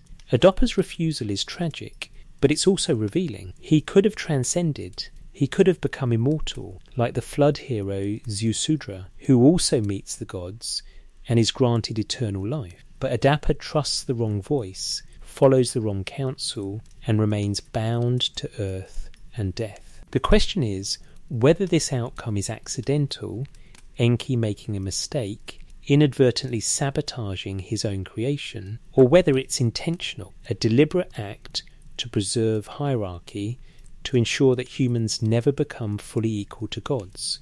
If intentional, then the knowledge humans possess is, by design, insufficient. We're smart enough to build cities and write hymns and perform rituals, but we're not smart enough to escape mortality. Our wisdom is bounded, limited, controlled. And the beings who taught us, the fishmen, the serpent gods, the bird-form sages, were they teaching us to transcend or teaching us to remain in place? The texts don't answer, but Adapa's refusal lingers as a warning. Intelligence is not freedom. Knowledge is not power unless it's complete. And completeness, according to the gods, is reserved for those who don't need to be human. The flood tablets and the animals who knew. In the museum basement, there's another fragment worth examining. It's part of tablet 11 of the Epic of Gilgamesh, catalogue number K3375, in the British Museum, discovered in the ruins of Ashurbanipal's library at Nineveh in the 19th century. The tablet describes the flood from a later perspective, Babylonian rather than Sumerian, but it preserves details that connect directly to the older Eridu Genesis text we started with. And what it preserves, in ways the earlier text hints at, but doesn't fully develop, is the role of animals in the survival of knowledge across the catastrophe. Utnapishtim, the Akkadian name for the flood hero, equivalent to the Sumerian Ziusudra, is telling Gilgamesh about how he survived the deluge. The god Akkadian name for Enki warns him through a dream, speaking through the reed wall of his house, so that technically he's not violating the god's decree to keep the flood secret. Ea instructs Utnapishtim to dismantle his house, use its materials to build a boat, and load onto it the seed of all living things. The phrase is crucial, the seed of all living things. Not just breeding pairs for future livestock, but something broader, representatives of animal life whose continuation is essential for the world's restoration. The text specifies measurements for the boat, construction details, the coating of pitch inside and out. Then it describes the loading process. Utnapishtim brings his family, his craftsmen and their families, his possessions. But before the human passengers board, he brings the animals. All I had of the seed of all living creatures I loaded aboard. The sequence matters. Animals first, humans second. As if the animals are more essential, more primary, more necessary for what comes next. The flood itself is described with visceral intensity. The storm breaks at dawn. Thunder rolls through the darkness. Dikes collapse. Rivers surge backward. The Anunnaki, the great gods, lift torches, illuminating the sky with lightning. The storm god Adad rides across heaven, his voice shattering the earth. For 6 days and 7 nights the tempest rages. On the seventh day, the storm exhausts itself, the sea calms, and the boat comes to rest on Mount Nisir. Utnapishtim waits. Then he opens a hatch and releases a dove. The dove flies out, circles, finds nowhere to land, and returns. He releases a swallow. It also returns. Finally, he releases a raven. The raven flies out, finds carrion floating on the water, eats, and doesn't return. Utnapishtim knows the waters have receded enough for life to resume. This moment, the release of birds to test the world's readiness, appears in flood narratives across cultures. Biblical Noah does the same thing. But there's a layer of meaning here that's easy to miss. The birds aren't just scouts, they're knowledge carriers. Their ability to navigate, to search, to find land when humans trapped in the boat can't see beyond the horizon, this ability demonstrates intelligence. Not human intelligence, but intelligence nonetheless. The raven makes a choice. It doesn't return because it finds food, because the new world offers what it needs. The decision is autonomous. The bird acts in its own interest, and that action provides information Utnapishtim couldn't obtain any other way. The animals in this reading aren't passengers, they're agents. Their survival isn't incidental, it's necessary. The text treats their knowledge, their capacity to navigate, perceive, evaluate the environment, as complementary to human knowledge. Utnapishtim possesses the wisdom to build the boat and seal it with pitch. The raven possesses the wisdom to search the world and recognize habitability. Both kinds of wisdom are needed. After the flood, Utnapishtim makes sacrifice. He slaughters animals, burns offerings, sets up vessels of incense. The gods, who have been hiding in heaven terrified by the storm's violence, smell the sweet savour and gather around the sacrifice like flies. They're hungry, they need the offerings, and the offerings come from animals whose survival Utnapishtim ensured. This creates a dependency. The gods destroyed the world, but they depend on humans and animals to restore the ritual order that sustains them. Without animals, there are no sacrifices. Without sacrifices, the gods starve, not literally, but symbolically, severed from the connection that gives their existence meaning. The flood was meant to annihilate humanity's noise and chaos, but it also annihilated the worship system. Allowing Utnapishtim and the animals to survive means allowing that system to resume. Enlil, the god who decreed the flood, arrives late to the sacrifice. When he sees the boat and realizes humans survived, he's furious. But Ea confronts him.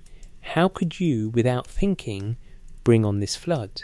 On the sinner impose his sin, on the transgressor impose his transgression. The argument is that collective punishment was unjust. Some humans, like Utnapishtim, were righteous and deserved to live. Enlil calms down, boards the boat, and grants Utnapishtim and his wife immortality as reward for their service.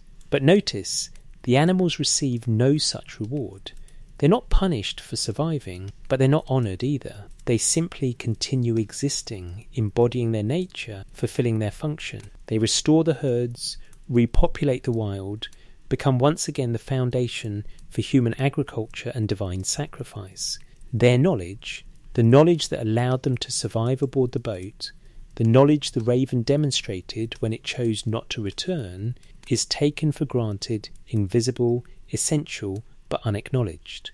The Eridu Genesis version, CBS 10673, emphasises this even more. When Ziusudra emerges from the boat after the flood, the text says he disembarks the small animals that come up from the earth. The phrasing echoes the creation narrative earlier in the same text, where animals came up from, out of the earth when the world was first made. The repetition suggests a cycle: creation, flood, recreation. And in both creation and recreation, animals emerge as essential components of the world's structure. Why does this matter for our investigation into animal intelligence? Because the flood narratives treat animal survival not as a logistical detail, but as a cosmic necessity. The world can't be restored without them. Not just because humans need livestock, but because the animals themselves carry something that can't be replaced. The texts don't specify what that something is, but the structure implies it's more than biological. It's related to order, to knowledge, to the me that govern existence. If animals embody the me, if herds naturally demonstrate the principles of herding, if migratory birds naturally demonstrate navigation, if predators naturally demonstrate cooperative hunting, then their extinction would mean the loss of those principles. The me might exist abstractly in the Abzu, but they need physical instantiation to function. Animals are that instantiation. Killing all animals would sever the connection between abstract divine order and material reality. This is why Enki, god of wisdom, is the one who ensures animal survival. He warns Utnapishtim to load the boat specifically with the seed of all living things. He's not just preserving biodiversity, he's preserving the me themselves. Each species carries a fragment of divine knowledge, and if that species dies, the knowledge dies with it. There's a theological implication here that the texts don't fully explore, but which hovers beneath the surface. Gods need animals. Not for food, gods don't require physical sustenance, but for manifestation. The divine principles that gods represent can only exist in the world through physical embodiment. Herding only exists if there are herds. Flight only exists if there are birds. Predation only exists if there are predators. Remove the embodiments and the principles become abstract, powerless, disconnected from reality. Humans participate in this system, but we don't originate it. We herd the animals, but they demonstrate herding first. We navigate by observing bird migration, but the birds possess the knowledge inherently. We hunt cooperatively because we watched wolves and learned. The knowledge comes from observation, from interaction with creatures who already live the principles we're trying to learn. The flood, then, is a test of the system's resilience. Can divine order survive catastrophe? Can knowledge persist through destruction? The answer is yes, but only if the carriers of knowledge survive. And those carriers aren't just human. They're animal, vegetable, mineral. The whole structure of the world participates in the preservation of the me. Some scholars read the flood narratives as punishment stories, or as mythological explanations for ancient geological events. Others see them as moral allegories about divine justice and human responsibility. But there's another way to read them, as narratives about knowledge transmission across temporal boundaries. Before the flood, civilization exists. The flood destroys it.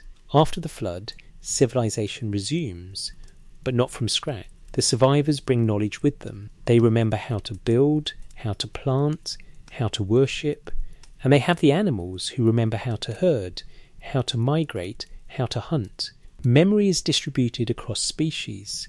Not all knowledge is held by humans.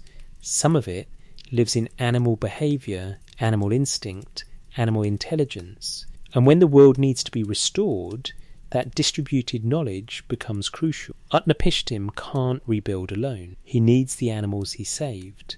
Their continuation ensures that the principles they embody survive. This is why the texts treat animal survival as non-negotiable. It's not compassion, it's cosmic necessity. The world functions through the interaction of multiple forms of intelligence, multiple carriers of knowledge. Remove any of them and the system collapses.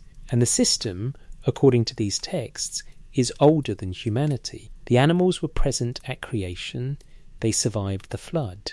They continue existing through every upheaval, carrying knowledge forward, demonstrating divine order, ensuring that the me remain connected to the world. Humans write the tablets, but the animals live the wisdom the tablets describe. And when the tablets are lost, when cities fall, when libraries burn, when civilizations collapse, the animals remain. That's the lesson of the flood narratives. Not that humans are special, chosen, saved by gods who favour us, but that we're one species among many, dependent on the survival of the whole, carriers of knowledge we didn't invent and can't sustain alone. Before the cities rose, animals knew. After the flood erased those cities, animals still knew. And in the present, if we're honest, they still know things we've forgotten. Creatures of Tiamat and primordial intelligence. Long before the gods organised the cosmos, according to the Enuma Elish, the Babylonian creation epic, there was chaos, or more precisely, there was mixture. Apsu, the fresh water, and Tiamat, the salt water, mingled together in undifferentiated unity. From that mixture, the first gods emerged. And as those gods multiplied, they created noise, disturbance, disruption. Apsu decided to destroy them. But Ea killed Apsu first, establishing himself atop the freshwater Apsu, claiming dominion over the source of wisdom. Tiamat, enraged by her consort's death, decided to wage war on the younger gods, and for that war she created monsters. Tablet first of the Enuma Elish describes them. She spawned monster serpents, sharp of tooth and merciless of fang. With poison instead of blood she filled their bodies. Roaring dragons she clothed with terror, crowned them with halos, made them like gods. 11 creatures total: serpents, dragons, storm demons, a sphinx, a centaur-like creature, others whose forms are difficult to reconstruct from the fragmentary descriptions. These weren't animals in the normal sense.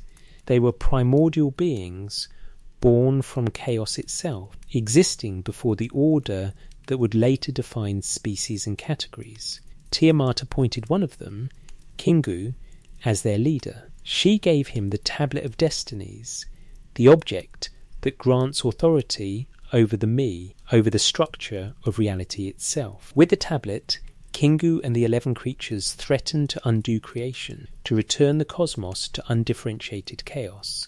The younger gods were terrified. None of them could face Tiamat and her army. Finally Marduk, son of Ea, offered to fight on one condition. If he won, he would be made king of the gods, supreme authority over all. The gods agreed.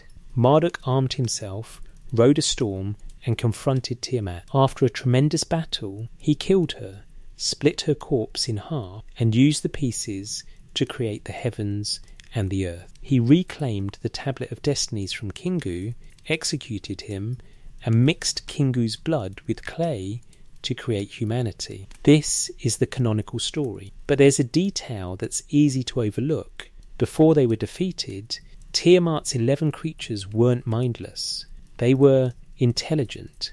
They wielded authority. They carried the Tablet of Destinies. They represented an alternative order, a possible structure for reality that would have functioned according to different principles than the one Marduk established. The text describes them as gods, or godlike, but their forms are animal, serpents, dragons, beasts, and they existed before the current divine order, before the organisation of heaven and earth, before humans were created.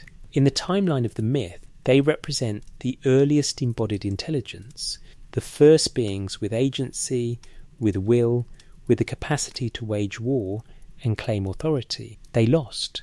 Marduk defeated them. But what happened to them after the battle? The text says Marduk bound them, chained them, and made them serve the gods. They weren't destroyed, they were subordinated.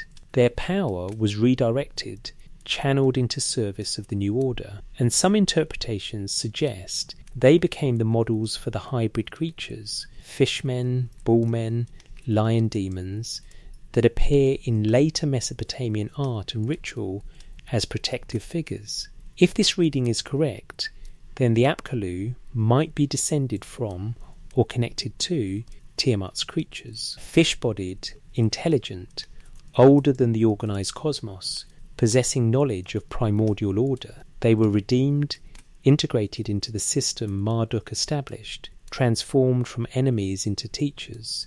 Their original chaos nature was tamed, but their intelligence remained, and that intelligence became the foundation for human civilization. This adds a darker shade to the narrative. The wisdom humans receive doesn't come from gods who benevolently decided to teach. It comes from creatures of chaos who were defeated, bound, and forced into service. The Apkallu aren't voluntary teachers, they're compelled teachers. agents of an older order now subordinate to the new one. Their fish bodies mark them as remnants of Tiamat, the primal ocean whose death made creation possible. What does this mean for understanding animal intelligence in Mesopotamian thought? It suggests that intelligence, in its earliest form, wasn't orderly or benevolent.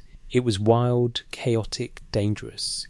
Tiamat's creatures possessed minds, but those minds were dedicated to war, destruction, the undoing of divine plans. Their intelligence threatened the cosmos itself. Only after they were defeated and bound could their knowledge be harnessed, transformed into something constructive. This pattern, wild intelligence that must be tamed before it becomes useful, appears throughout Mesopotamian mythology. The Anzu bird steals the tablet of destinies and must be defeated by Ninurta. Humbaba, the forest guardian, is killed by Gilgamesh. Wild animals must be domesticated, their autonomous intelligence subordinated to human purposes before they can contribute to civilization. The recurring theme is that intelligence exists independently in the world, but it's dangerous until it's controlled. This creates a tension. On one hand, the texts honour intelligence wherever it appears, in gods, humans, animals, even chaos monsters. Intelligence is valuable, necessary, the foundation of order. On the other hand, intelligence that's autonomous, that acts according to its own will, rather than serving the system, is treated as a threat. Tiamat's creatures are intelligent, but their intelligence is deployed against the gods, so they must be defeated. The Apkallu are intelligent, but their intelligence is directed by Enki, so they're beneficial. The difference isn't the capacity for thought, it's the direction of loyalty. Humans fit into this system uneasily. We possess intelligence, but that intelligence was created from the blood of Kingu, the chaos creature. According to the Enuma Elish, Marduk creates humans specifically to serve the gods, to perform labour so the gods can rest. Human intelligence is designed intelligence, shaped for a purpose, but it derives from chaos. The blood of a rebel, mixed with clay from the earth, animated by divine breath. We're hybrids, in a sense, part divine intention, part primordial rebellion. This might explain why humans are so often depicted alongside animal form guides and teachers. We're not stable on our own. Our intelligence came from chaos and could return to chaos. We need the Apkallu, the protective demons, the hybrid guardians, to keep us oriented toward order. The animal forms of these teachers remind us that intelligence predates us, that it existed in the world before humans were created, and that it continues existing in forms that don't answer to us. The 11 creatures of Tiamat, if they're the ancestors of the hybrid protective beings, represent a genealogy of intelligence that's older and stranger than human consciousness. They were born from the body of chaos itself. They wielded divine authority before Marduk organised the cosmos. They lost their war, but they didn't lose their minds. They were integrated into the system, their knowledge repurposed, their forms adapted to serve rather than destroy. And their descendants, the fishmen, birdmen, bullmen, serpent guardians, became essential to human civilization. Not because humans couldn't survive without them, but because human intelligence alone isn't sufficient to maintain cosmic order. We need reminders that we're part of a larger system, that our knowledge is derivative, that the structure we inhabit was established by defeating creatures who represented an older structure. This is a fundamentally different way of thinking about intelligence than modern frameworks allow. We tend to assume intelligence is good, benevolent, leading toward progress and flourishing, but Mesopotamian texts treat intelligence as neutral, powerful, dangerous, only beneficial when aligned with order. The creatures of Tiamat were intelligent and terrible. The Apkallu are intelligent and helpful. The difference isn't their capacity for thought, it's their role in the system. Animals, in this worldview, can possess intelligence that's either aligned with order or disruptive to it. Wild animals threaten human settlements, but they also embody principles that humans need to learn. Domesticated animals serve human purposes, but they lose something in the process: the autonomous wildness that made them expressions of primordial power. The flood narratives preserve animals not just for practical reasons, but because their wildness is essential. Without wild animals, the world becomes too domesticated, too controlled, severed from the chaos that underlies creation. The me depend on a balance between order and disorder. Too much chaos and civilization collapses. Too much order and the system stagnates, losing its connection to the vitality that made creation possible. Tiamat's creatures, even in defeat, guarantee that chaos never fully disappears. They're bound, integrated, serving the gods, but they remember what they were, and that memory, passed down through the hybrid forms of protective demons and wisdom teachers, ensures that humans never forget intelligence existed before us, in shapes that terrified the gods themselves. We didn't invent minds.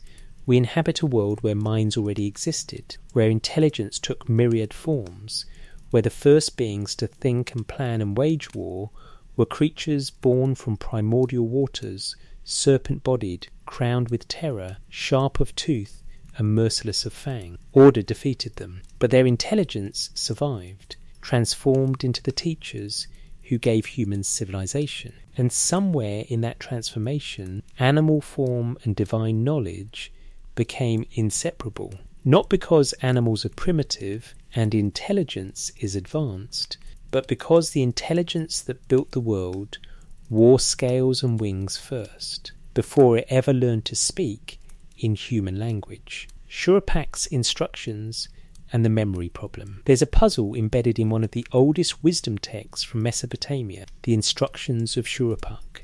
The text presents itself as advice from Shurupak, a king of the antediluvian city of Shurupak, to his son Ziusudra, the same Ziusudra who will later survive the flood.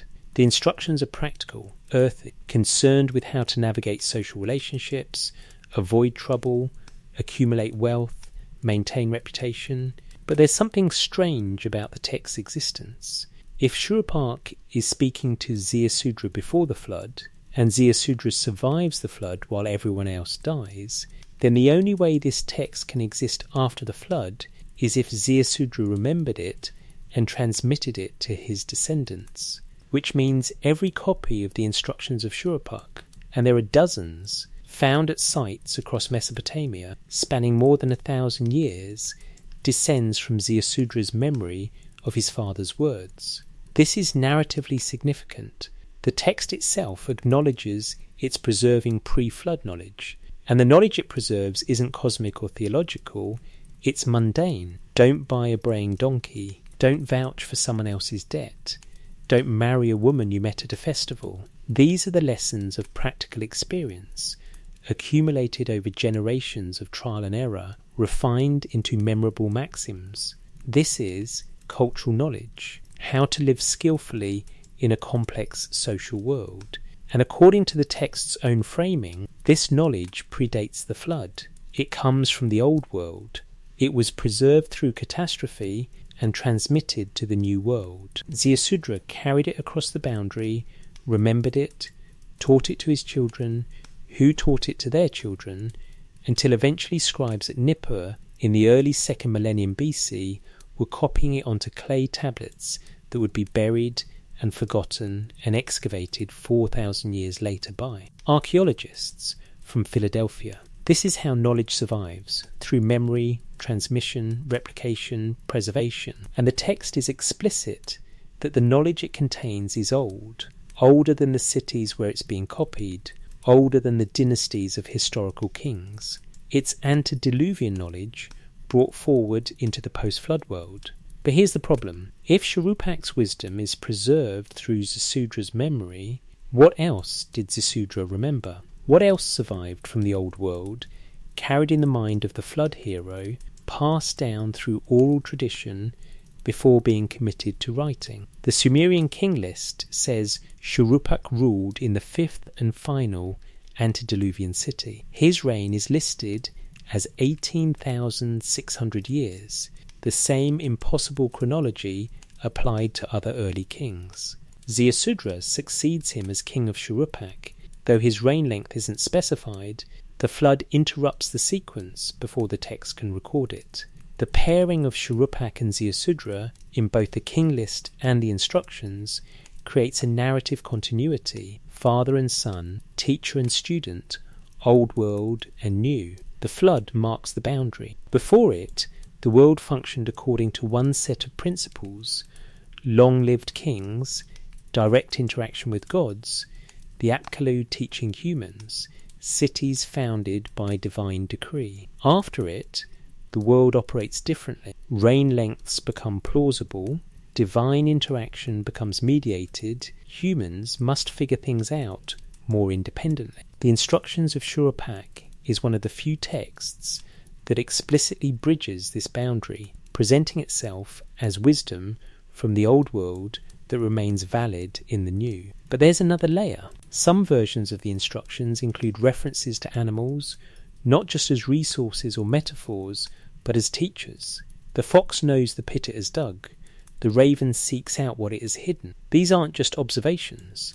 They're examples of animal intelligence, presented as worth studying, learning from, emulating. The text doesn't say humans invented cleverness and then projected it onto animals. It says animals demonstrate cleverness and humans should pay attention. If Shuruppak, living in the antediluvian world, is teaching his son to learn from animals, then animal intelligence is part of the pre-flood knowledge that survives the catastrophe. It's not a later development, something humans figured out after civilization resumed.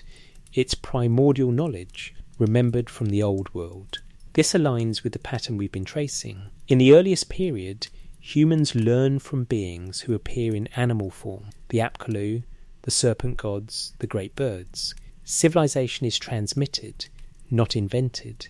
And part of what's transmitted is the idea that intelligence exists in multiple forms, that humans aren't the sole carriers of knowledge, that wisdom can be found by observing creatures whose minds work differently than ours. The Instructions of Shuruppak preserves this worldview. It treats animals as worthy of attention, respect, even emulation in certain contexts, and it does so in a text that's framed as originating before the flood, before human civilization as we know it began. The memory problem then is this: if the text is genuinely old, if it preserves traditions from the deepest layers of Mesopotamian culture, then the view of animal intelligence it presents isn't a later accretion, a folksy addition by later scribes. It's foundational. It's part of the knowledge that survived from the beginning. And if it's foundational, then the Mesopotamian worldview never assumed human intellectual superiority. From the start, from the texts that claim to originate before the flood, there's acknowledgement that animals know things, that their knowledge is real and valuable, that humans benefit from paying attention to it. This isn't sentimentality or nature worship, it's pragmatic.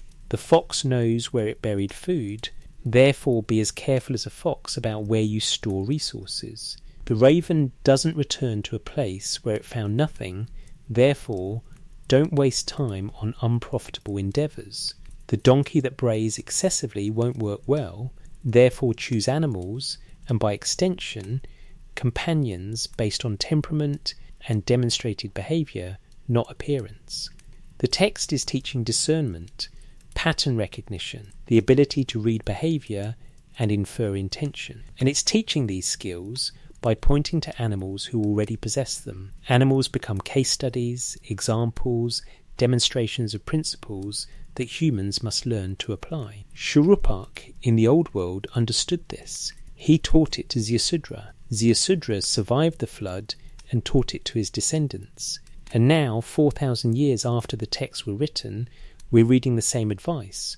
Watch animals. They know things.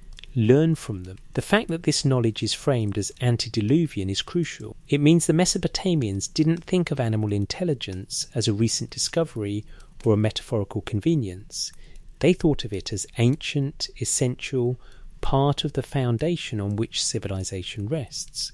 Before cities, before writing, before organised religion, there was observation, watching animals, learning from their behaviour, abstracting principles that could be applied to human life. The Instructions of Shuruppak is a memory of that process, and the fact that it survived, that scribes kept copying it, students kept studying it, generation after generation across more than a millennium, suggests they believed it preserved something irreplaceable. Not just practical advice, but a way of seeing the world, a recognition that intelligence is older than us, that it existed before us, that we learned by watching beings who already knew. Ziusudra carried this knowledge through the flood. He remembered his father's instructions. He taught them to his children. The text moved from memory to speech, to writing to preservation. And what it preserved, among many other things, was the idea that humans don't have a monopoly on mind. Before the flood, animals were worth learning from. After the flood, they still are. And the reason we know this is because someone remembered, across catastrophe, across the boundary between old world and new, that wisdom takes many forms. Not all of them human. Not then, not now. The pattern across sources. Let's take inventory.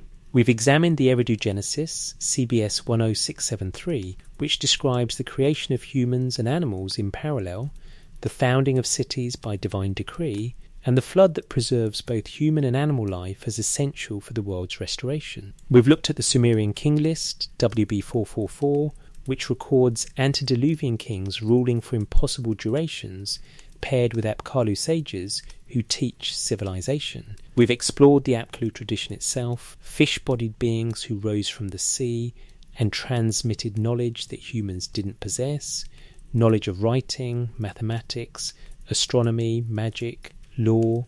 We've considered animal-form deities, Ningazida, the serpent god guarding wisdom, the Anzu bird who stole divine knowledge and had to be defeated, Dumuzi, the shepherd, whose intimate relationship with animals marked him as sacred. We've examined the concept of the Abzu, the underground ocean, where all knowledge resides prior to its manifestation in the world, and the Me, divine principles that govern existence, some of which are embodied naturally in animal behaviour without needing to be taught.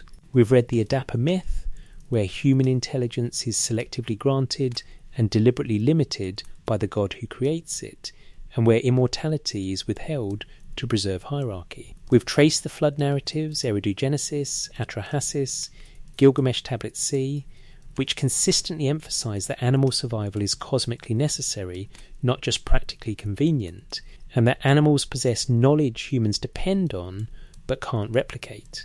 We've looked at the Enuma Elish, where primordial creatures of chaos possess intelligence before the cosmos is organised, and where their descendants become the hybrid protectors and wisdom teachers that guard human civilization. And we've examined the Instructions of Shuruppak, a text that frames itself as preserving pre-flood knowledge, including the principle that animals demonstrate wisdom worth learning from. Each text comes from a different period.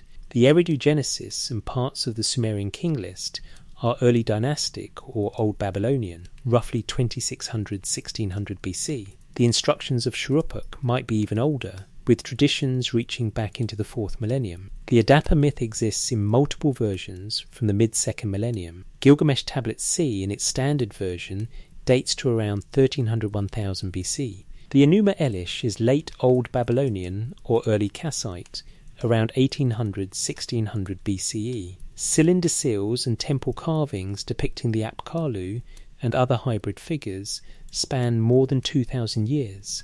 These texts weren't composed by the same scribes, in the same cities, for the same purposes. They're drawn from different genres: creation myths, king lists, wisdom literature, epic poetry, ritual incantations, protective spells. They reflect the perspectives of different regions, different periods, different political contexts, and yet they share a pattern. Intelligence in all of these sources originates outside humanity. It exists before humans are created. It resides in the Abzu, the primordial source. It's carried by beings who aren't human, gods yes, but also intermediate figures who bridge the gap between divine and human, and whose forms are animal: fishmen, serpents, birds. Hybrid creatures with the bodies of beasts and the minds of sages. These beings teach, they transmit, They make knowledge accessible to humans, who receive it but don't generate it. The Apkallu teach writing and city building. Ningazida guards healing knowledge. The Anzu, even in stealing the Tablet of Destinies, demonstrates that non-human intelligence can comprehend and manipulate the cosmic order. Animals aboard the Ark preserve the me across the flood's destruction, ensuring that the principles governing existence survive into the new world. Humans are latecomers. We're created after the cosmos is organised, after the gods have established the basic structure of reality. Our role is to maintain that structure, to cultivate the earth, perform rituals, provide offerings, build temples. We're given enough intelligence to do these tasks effectively, but that intelligence is derivative. It comes from outside, transmitted by teachers whose bodies mark them as other than human. The texts don't present this as a deficit. There's no shame in being taught, no embarrassment about not inventing civilization independently. Instead, there's a kind of humility, an acknowledgement that humans are part of a larger order, that we depend on knowledge we didn't create, that our wisdom is borrowed. But there's also something unsettling about the pattern. If intelligence is transmitted from above, from gods through intermediate beings to humans, then humans don't control the process. We receive what we're given, and we don't receive everything. Adapa is granted wisdom but denied immortality. The Apkallu transmits specific me but not others. The gods decide what knowledge is safe for humans to possess. This raises questions about autonomy. How much of human civilization reflects our choices, and how much reflects the intentions of those who taught us?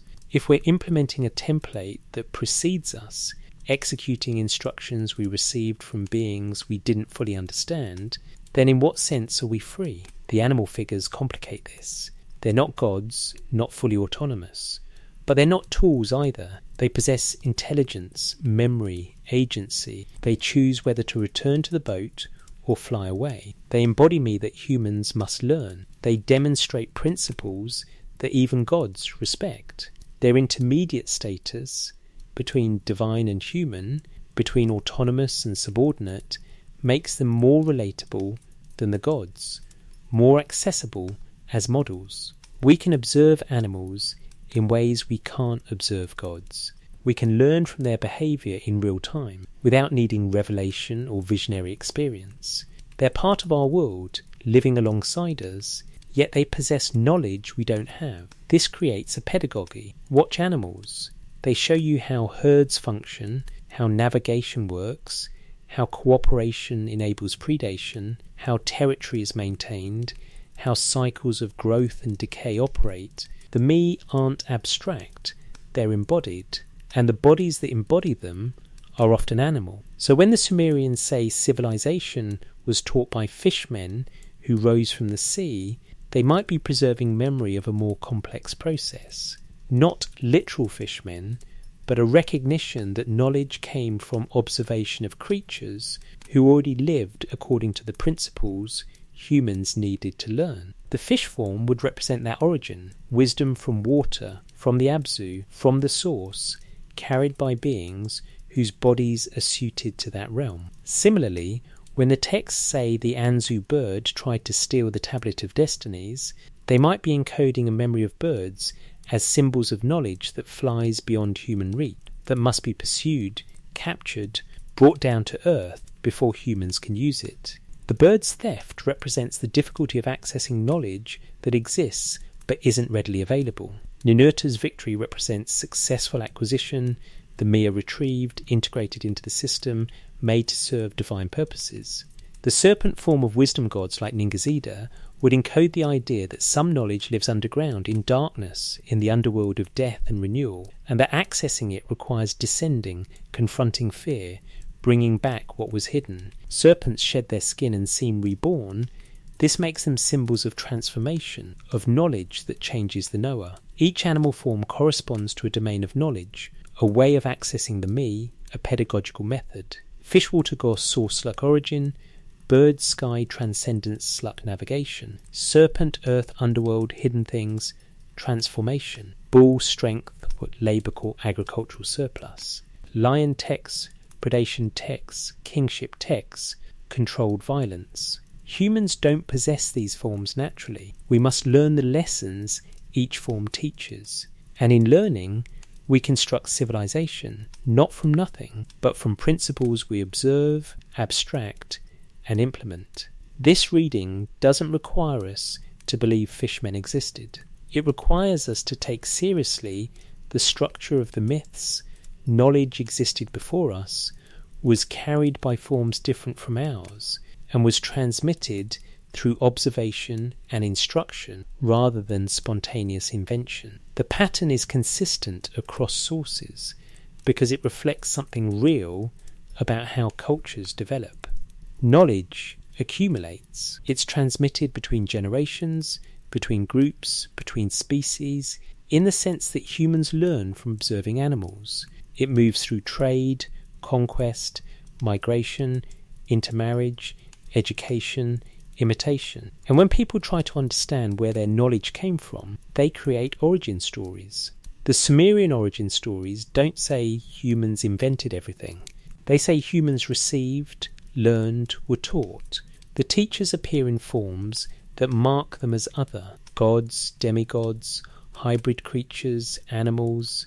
This otherness is the point. If the teachers were human, the story would be less interesting, less memorable, less true to the experience of learning from sources that seem alien, strange, initially incomprehensible. So the pattern we see across all these sources isn't coincidence or narrative convention.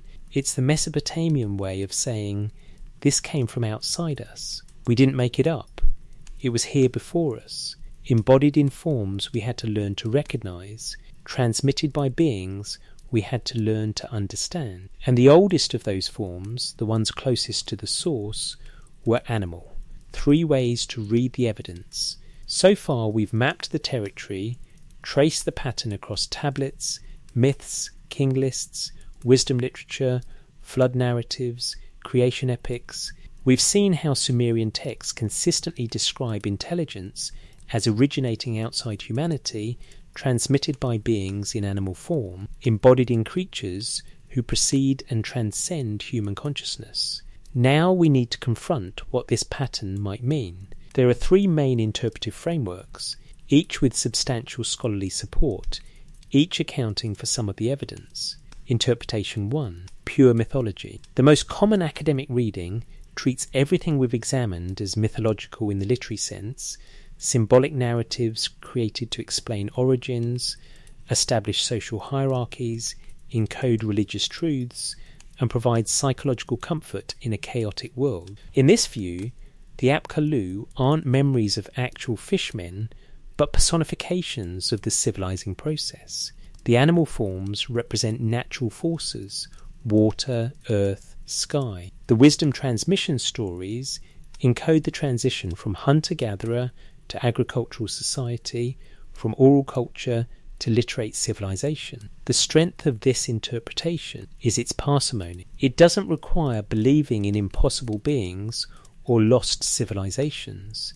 It treats the Sumerians as sophisticated symbol makers who used vivid imagery to communicate abstract truths. Fishmen teach civilization because civilization depends on water management, irrigation, canal systems, river trade. Serpents represent wisdom because snakes live underground, close to the earth's hidden moisture, and shed their skin in what looks like rebirth. Birds carry knowledge between heaven and earth because birds fly, bridging the visible and invisible realms. This reading respects the intelligence of the ancient scribes. They weren't primitive people confusing myth with history. They were creating a coherent cosmology using the materials available to them: animal imagery, divine hierarchies, flood traditions borrowed from genuine geological disasters. The texts aren't testimony, they're theology. But this interpretation has limits. It doesn't fully explain the specificity of the details.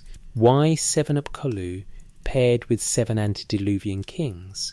Why the emphasis on pre-flood knowledge needing preservation? Why do the instructions of Shurupak explicitly frame themselves as antediluvian wisdom transmitted through memory? If it's all symbolic, the symbols are peculiarly detailed, peculiarly consistent, peculiarly resistant to variation, and it leaves unexplained why the Sumerians would choose this particular symbolic system. If they wanted to celebrate human achievement, why not depict humans as the inventors? Why insert these intermediate figures, beings who aren't gods, aren't human, but possess knowledge both need? The structure of the myths seems designed to emphasize human dependency, human lateness, human ignorance. That's a strange choice if the goal is cultural propaganda. Interpretation 2. Encoded philosophical wisdom. A second approach treats the texts as deliberately encoded teachings, esoteric knowledge hidden in narrative form, accessible only to initiates who understand the symbolic language. In this view, the Apkallu represent states of consciousness, stages of spiritual development, or psycho-spiritual principles. The flood is ego death, the dissolution of ordinary awareness, after which consciousness is reconstituted at a higher level. Animals represent aspects of the self, the serpent as kundalini energy, the bird as ascending spirit, the fish as the unconscious mind. This interpretation has roots in Jungian psychology and Western esoteric traditions. It treats mythology as a universal symbolic language, and Mesopotamian texts as one dialect of that language. The fishmen aren't historical or literal. They're archetypal images representing the integration of unconscious wisdom into conscious awareness. Learning from animals means learning from instinct, from embodied knowledge that precedes and grounds rational thought. The strength of this reading is that it takes the text seriously as wisdom literature without requiring belief in their literal content. It acknowledges that the myths contain profound insights about human nature, consciousness, and the structure of psyche. The emphasis on humans receiving rather than inventing knowledge mirrors the psychological truth that much of what we know isn't consciously created. It emerges from unconscious processes, dream work, intuition, body wisdom. The animal imagery, in this view, encodes the idea that rationality rests on a foundation of non-rational knowing. The fishmen are the unconscious, offering gifts the conscious mind doesn't yet understand. The serpent is transformation, shedding old forms to allow new growth. The bird is transcendence, the capacity to rise above immediate circumstances and perceive pattern. But this interpretation, like the first, struggles with the specificity. Jungian archetypes are supposed to be universal, appearing in similar forms across cultures, but the Apkallu are specifically Mesopotamian, tied to particular cities, particular kings, particular historical contexts. The cuneiform texts cite excavations, dynasties, temple constructions. They're embedded in a historical matrix that resists easy abstraction into universal psychology. And if the goal was spiritual teaching, why frame it as history? Why the king lists, the chronologies, the genealogies? Esoteric traditions usually mark themselves as esoteric. They use initiation rituals, secret languages, explicit warnings that the text contains hidden meanings. The Sumerian tablets don't do this. They present themselves as records, as remembered tradition, as information worth preserving, because it's true in a straightforward sense. Interpretation 3. Historical documentation of preserved memory. The third framework is more speculative, but also more literal. It suggests the texts preserve fragmentary memory of actual historical processes, however distorted by millennia of oral transmission and mythological accretion. In this reading, the Apkallu represent real knowledge bearers, not fishmen literally, but people who arrived by sea, who brought advanced skills, writing, mathematics, astronomy, metallurgy, and whose arrival was remembered as the origin of civilization. The animal imagery would encode their foreignness, their otherness, the fact that they came from beyond the known world. fish form because they came from water, by boat, from coastal cultures or maritime trade networks.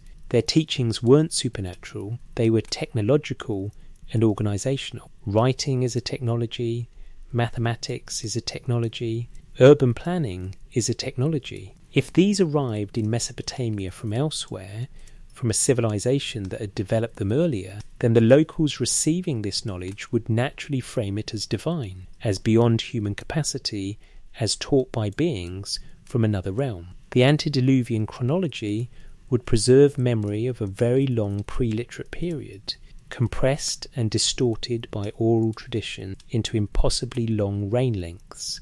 The flood would be a real catastrophe, rising sea levels at the end of the Ice Age, or a major river flooding or a tsunami that destroyed earlier settlements and forced survivors to rebuild.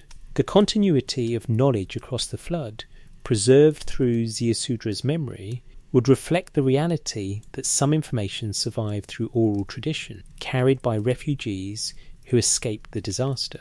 This interpretation has support from archaeology. There is evidence of major flooding in Mesopotamia around 2900 BC. There are signs of cultural discontinuity followed by rapid development. The sudden appearance of writing around 3200 BC at Uruk is hard to explain through gradual evolution.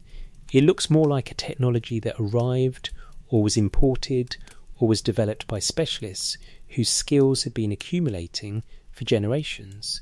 And there's the persistent global pattern of flood myths, often connected to claims about pre-flood knowledge, not just in Mesopotamia, but across dozens of cultures on multiple continents.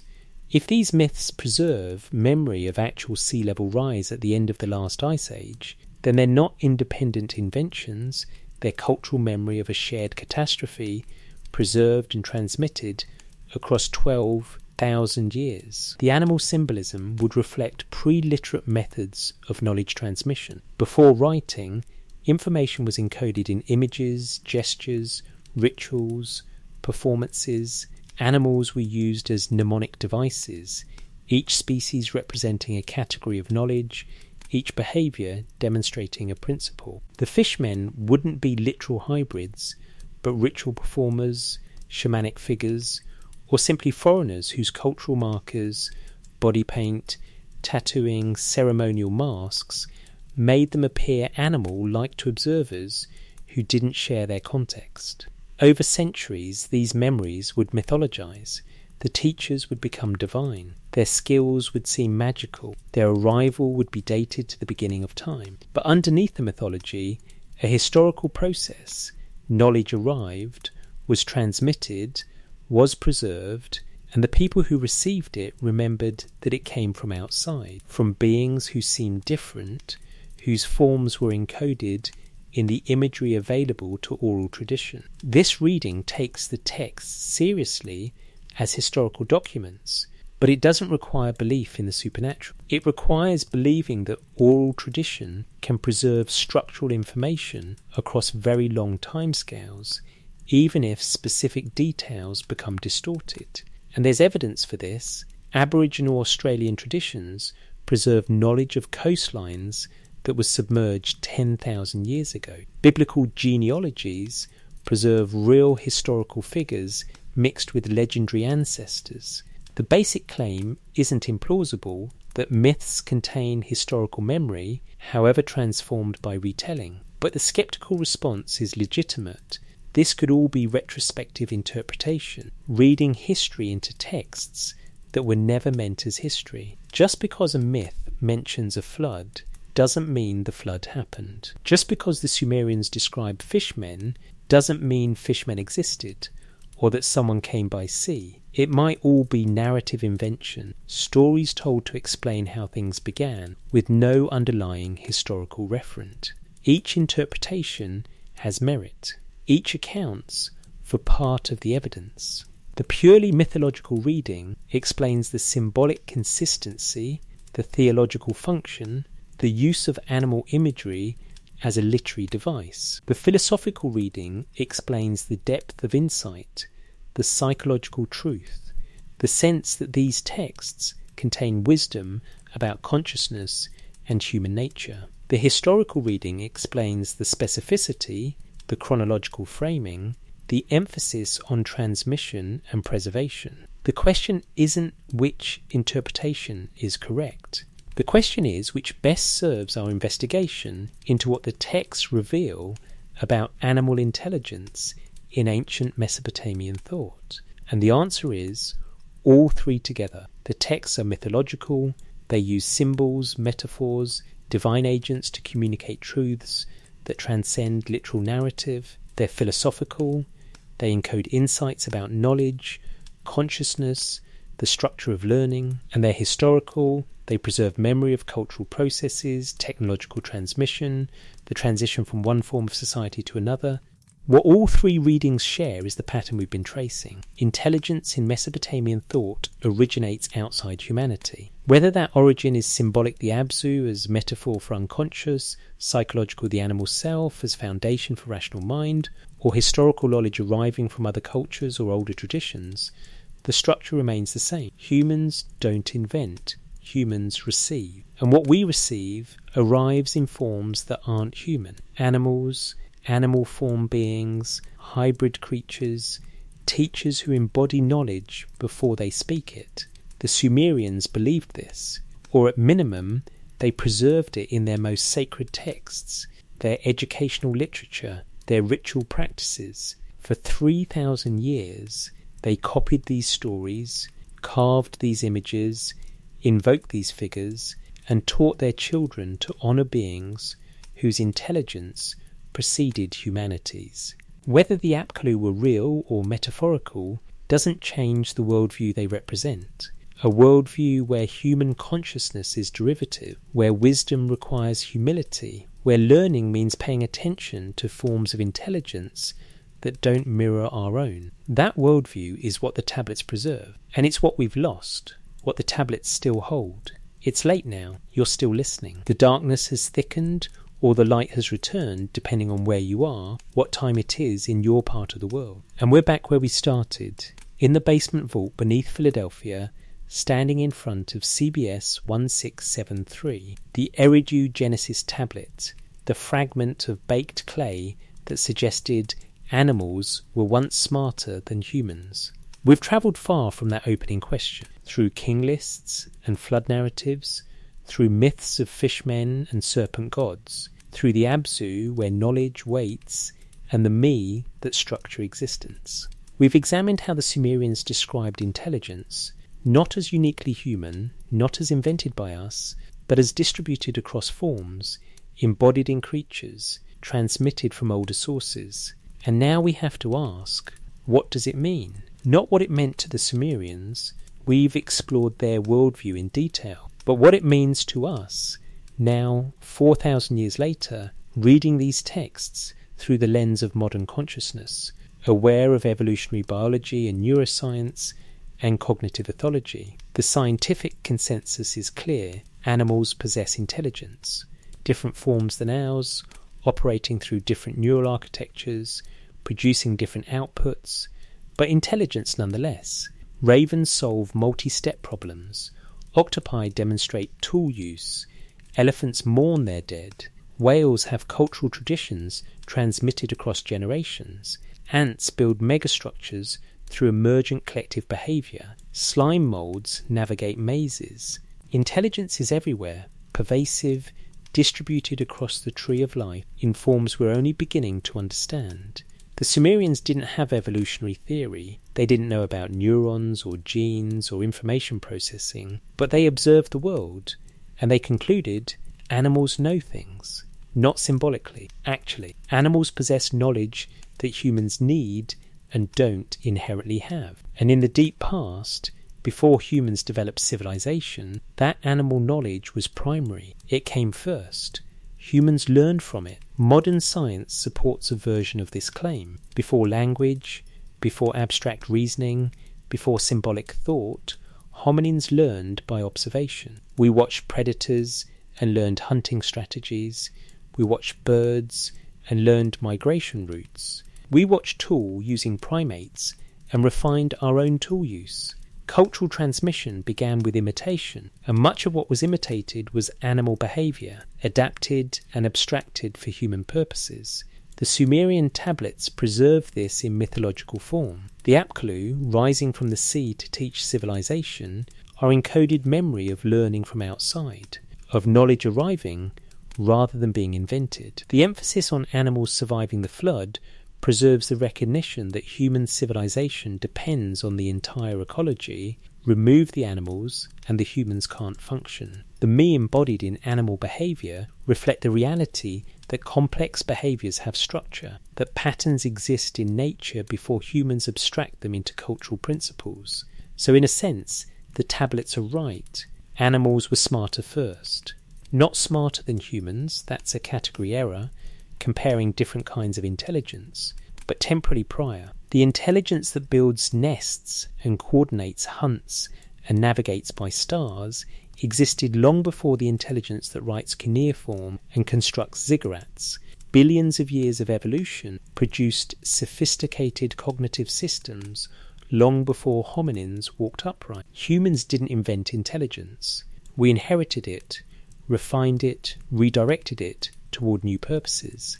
But the foundation, perception, memory, learning, problem-solving, communication was there in our ancestors, who were animals, who learned from other animals, who survived by being integrated into an ecosystem where intelligence took countless forms.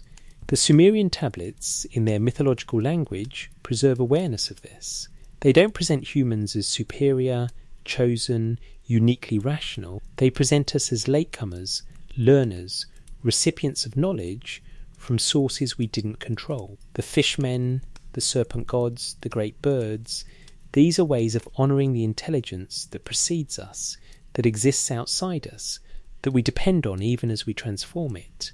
This is the gift the tablets offer, a reminder that intelligence is older than humanity, broader than human consciousness, embodied in forms we share the world with, a reminder that learning requires humility, that wisdom means paying attention, that the creatures around us carry knowledge we haven't fully accessed. Modern culture has largely forgotten this. We've built a civilization that treats human intelligence as the only intelligence that matters, that reduces animals to resources or obstacles, that assumes nature is inert material waiting to be shaped by human will. The Sumerian worldview challenges this. It says, no, the world is full of minds, not like yours, but real, ancient, worthy of respect.